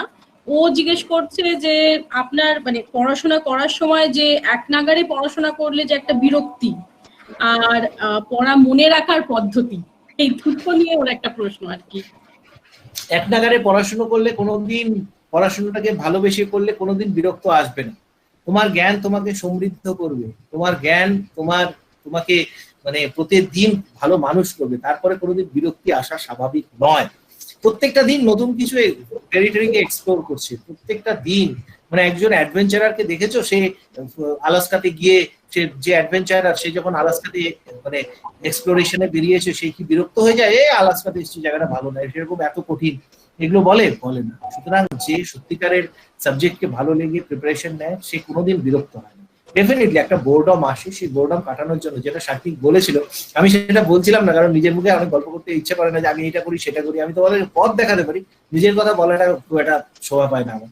বাট ইয়েস, আমি সবসময় সিনেমা দেখা, বই পড়া এগুলোতে খুব বিশ্বাস করি এবং আমি তোমাদেরকে সাজেস্ট করবো, যে যাই বলুক আমি বলবো যে সিনেমা দেখা, বই পড়া এগুলোকে খুব রিফ্রেশিং এবং এগুলো থেকে অনেক কিছু শেখা যায়। আমি তো আমার নিজের জীবনে হয়েছে যে বইটা পড়েছি তার থেকে একটা প্রিলিমিনারি কোশ্চেন ডাইরেক্ট পেয়েও গেছি। সুতরাং ইট উইল গো অন। তোমরা পড়াশোনার সঙ্গে সঙ্গে এই জায়গাগুলোতে, ওই সোশ্যাল মিডিয়াতে বেশি সময় কাটিয়ে আলটিমেটলি দেখবে নেগেটিভিটি আর বিরক্তি আসবে। সোশ্যাল মিডিয়াতে একজন বলছে এ ভালো, একজন বলছে ওই দল ভালো, এই দল ভালো, এই দল বলছে এই হবে, সেই দল বলছে ওই হবে, এইসবের মধ্যে ঢুকলে কোনোদিন আলটিমেটলি বিরক্তি শেষ হবে না। সুতরাং আলটিমেটলি নিজেকে একটা নিজের জুনিয়র মধ্যে বদ্ধ রাখো, 5 ঘন্টা থেকে 6 ঘন্টা রেগুলার করো, তারপরে বই পড়ো, পারলে সিনেমা দেখো। ভালো ভালো মানুষ আশেপাশে প্রচুর রয়েছে। বাবা মাকে আমরা অনেক সময় দিই না, বাবা মার সঙ্গে সময় কাটাও, বন্ধুর সঙ্গে সময় কাটাও, ভালো করে কাটাও, তো তাহলে দেখবে যে কোনোদিন বিরক্তি আসবে না। বিরক্তি শব্দটাকে লাইফ থেকে মুটিয়ে দাও। এইসব প্রিপারেশন তোমাকে সমৃদ্ধ করবে, প্রিপারেশন তোমার বিরক্তিকে দূর করবে। সত্যিকারের প্রিপারেশন কোনোদিন তোমাকে বিরক্ত করবে। ওকে, যদি বিরক্ত হতে মানে দেখছো যে বেশি বিরক্ত হয়ে যাচ্ছে, তাহলে বুঝবে যে this is not the right path for you. you should change your path. Okay. ঠিক আছে স্যার, আমরা আজকে এখানেই প্রশ্ন উত্তরটা শেষ করছি, তার কারণ সময়টা আমাদের সত্যি খুবই মানে পরিমিত, কি বলবো। তোমাদের প্রশ্ন অবাধ থাকতে পারে, সময়টা আমাদের অবাধ নেই। এবং স্যার কিন্তু আমাদের কথা দিয়েছেন উনার সাথে ভবিষ্যতে তোমরা যদি আবার কথা বলতে চাও উনি নিশ্চয়ই আমাদের ডাকে সাড়া দেবেন, এটা আমার আশা, মানে এই ব্যাপারে আমি খুব আস্থাশীল। আর আজকে হ্যাঁ স্যার, খুবই আমরা উপকৃত হব এবং আমরা খুব খুশিও হব যদি আপনি এদেরকে আরেকবার নিয়ে একটু বসেন, শুনবেন। আর আজকে আলোচনা চক্র কথাগুলো অ্যাকচুয়ালি সমস্যাটা হলো যে আমি একটু বেশি মানে আবেগতাড়িত অহেতুক রোমান্টিসিজম আমার মধ্যে নেই, ঠিক আছে। আমি বাস্তবটা দেখেছি, বাস্তবটাতে বিশ্বাস করি এবং তোমাদেরকে সেই বাস্তবের মতন করে বাস্তবের জন্য তৈরি করানোটাই আমার লক্ষ্য। সুতরাং কোনো কিছুকে রোমান্টিসাইজ করা, গ্ল্যামারাইজ করা সেটা আমার একেবারেই লক্ষ্য নয়। সুতরাং আমার কথাটার মধ্য দিয়ে কখনো মানে তোমরা আহত ফিল করো না, বাট আমি তোমাদেরকে জীবনের হার্শ রিয়ালিটিটাকে দেখাতে চাই। সুতরাং বাট সেই কথাটাও বলবো যে এই পরিশ্রমটা at the end of the journey it's very rewarding. সমাজকে সেবার চেয়ে বড় প্রাপ্তি জীবনে কিচ্ছু নেই।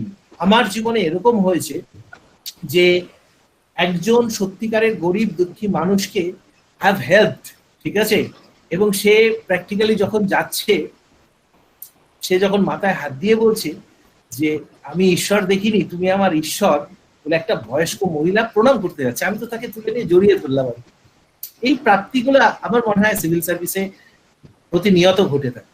সুতরাং তোমাদেরকে বলবো যে এই প্রাপ্তিগুলো মানে at the end of the journey যখন এই প্রাপ্তিগুলো আসবে, তোমার মনে হবে যে প্রত্যেকটা যে ঘাম ফেলেছো, প্রত্যেকটা ঘামের বিন্দু, প্রত্যেকটা সফল হয়, প্রত্যেকটা মুহূর্ত, প্রত্যেকটা দিন সফল হয় এবং সত্যিকারে it will be very rewarding. Yes, the path is tough, but at the end of the journey the reward is also excellent. সুতরাং অবশ্যই সেই রিওয়ার্ডকে দেখো এবং সেই রিওয়ার্ড যে প্রাপ্তি, প্রত্যেক দিন তোমরা সমাজকে যেভাবে চেঞ্জ করতে পারবে, এবং সবচেয়ে বড় কথা যে সততার চেয়ে বেশি সমাজকে চেঞ্জ করার কোনো অস্ত্র হয় না। সৎভাবে আজকে প্রিপারেশন নাও, পরবর্তীকালে সৎভাবে দেশকে চেঞ্জ করবে। সুতরাং সততার সঙ্গে থাকো, ভালোভাবে থাকো, পজিটিভ থাকো। অনেক নেগেটিভিটি আসবে, চারদিকে যা চলছে প্রচুর নেগেটিভিটি আসবে, বাট কখনোই তোমার নিজের মনকে বিচলিত হতে দিও না, উদ্বিগ্ন হতে দিও না। সমস্ত রাত্রির শেষে ভোর আসে, যতই কালো অন্ধকার থাকুক ভোরের আলো খুব তাড়াতাড়ি ফুটবে। সুতরাং সেই দিনটার জন্য নয়, ঠিক আছে, রিডেমশনের জন্য নয়, গ্ল্যামারের জন্য, রিডেমশন। এই যে কটু কথাগুলো শুনছো, একদিন সেই লোকগুলোর মাঝখান থেকে বুক চিপিয়ে হেঁটে যাবে। সেদিন তোমার মাথাটা তোমার উঁচু থাকবে কিন্তু নাকটা নিচু থাকবে, ঠিক আছে। এর চেয়ে বড় always keep your head high and your nose low, ঠিক আছে, সেই দিনটার জন্য বল। এটুকুই আজকে তোমাদেরকে বলবো। এবং থ্যাংক ইউ ম্যাডাম, মানে সবার অনেকেরই আজকে একটু নেটওয়ার্ক কানেক্টিভিটি প্রবলেম হচ্ছিল, বাট আপনি খুব ভালো করে হ্যান্ডেল করেছেন। আমার না আপনাকে বিশেষ ধন্যবাদ, মানে প্রশ্নগুলো এত আসছে এবং আমি আপনাকে একটার পর একটা প্রশ্ন করেই চলেছি উইদাউট এনি ব্রেক। মানে আপনি যে ধৈর্য ধরে এবং আপনার সহনশীলতা, ধৈর্যশীলতা, মানে সত্যি প্রণম্য, কি আর বলবো আমি। আচ্ছা, এবার আমি একটু রিকোয়েস্ট করছি আমাদের হেড স্যার আশিস নন্দী স্যারকে একটু একটা ভোট অফ থ্যাঙ্কস জানিয়ে আমাদের সমাবেশে যোগদান করতে। স্যার একটু আপনি বলুন। আজকে এই আলোচনা চক্র মানে এত সুন্দর যে হবে আমারও ধারণা ছিল না। আর সপ্তর্ষি বাবু, আমার মনে হচ্ছে আমাদের জায়গায় আপনি আরো ভালো করতেন, মানে শিক্ষক হিসাবে আপনি মানে অসাধারণ হতে পারতেন। মানে এত সুন্দর করে বলা যেটা আমরা ছেলেদেরকে এইভাবে হয়তো বলতে পারি না। এবং আমি আশা করব, ধন্যবাদ প্রয়োজন হয়, আমার অনুরোধ যে আপনি আবার আমাদের একটু সময় দিন, তাহলে ছেলেমেয়েরা উপকৃত হবে। দুটি জিনিস আপনাকে আমি একটু স্মরণ করিয়ে দেবো। মানে গতকাল আমাকে একটি ছেলে ছিল ভগবানগোলা থেকে, সে হায়ার সেকেন্ডারি সম্ভবত ঢুকেছে আজকের আলোচনায়। সে ইংরেজি অনার্স নিয়েছে এবং আমায় ফোন করে সে বলছে, স্যার আমি আপনার এই সাবজেক্টটা রাখতে চাই, যদি আপনার কলেজে ব্যবস্থা করে দেন। স্যার আমি ইউডিএস এর সব, তা আমি একটু প্রথমে শুনে ঘাবড়ে গেলাম যে এখন যে ছেলে কলেজে ভর্তি হয়নি, তা বললো স্যার আমি 11 থেকে আমার এই স্বপ্নটাকে নিয়ে আমি এগোচ্ছি। এবং তার সাথে আলোচনা করে মনে হলো সে অনেক থেকে আমার থেকে অনেক বেশি জানে। এই যে দেখুন, এই যে জানার আগ্রহ একটি প্রত্যন্ত গ্রামে ছেলে, তারা যে এগিয়ে আসছে, এবং এটা হয়েছিল ওই 94-95 সালে আমার চাকরির প্রথম দিকে। হঠাৎ করে একটি ছেলে আমার বাড়িতে আসে এবং তার সাথে নন বেঙ্গলি আর কি, বালিয়ায় বাড়ি। আমাকে বলে, স্যার এখানে মনীন্দ্র বিটি মিলে আমার দাদা দারোয়ান, আমি স্যার বিটেক পাস করেছি, আমি আইএসএফ প্রথম অতিক্রম করেছি, স্যার আপনার নাম শুনেছি, যদি আমায় সাহায্য করেন। তা আমি ওকে বেশ কিছুদিন সময় দিয়েছিলাম এবং ও আইএস পেয়েছি। মানে এটা যে অসম্ভব নয়, আপনি আপনার আলোচনার মধ্যে দিয়ে হয়েছে, এবং আগামী দিনে আবার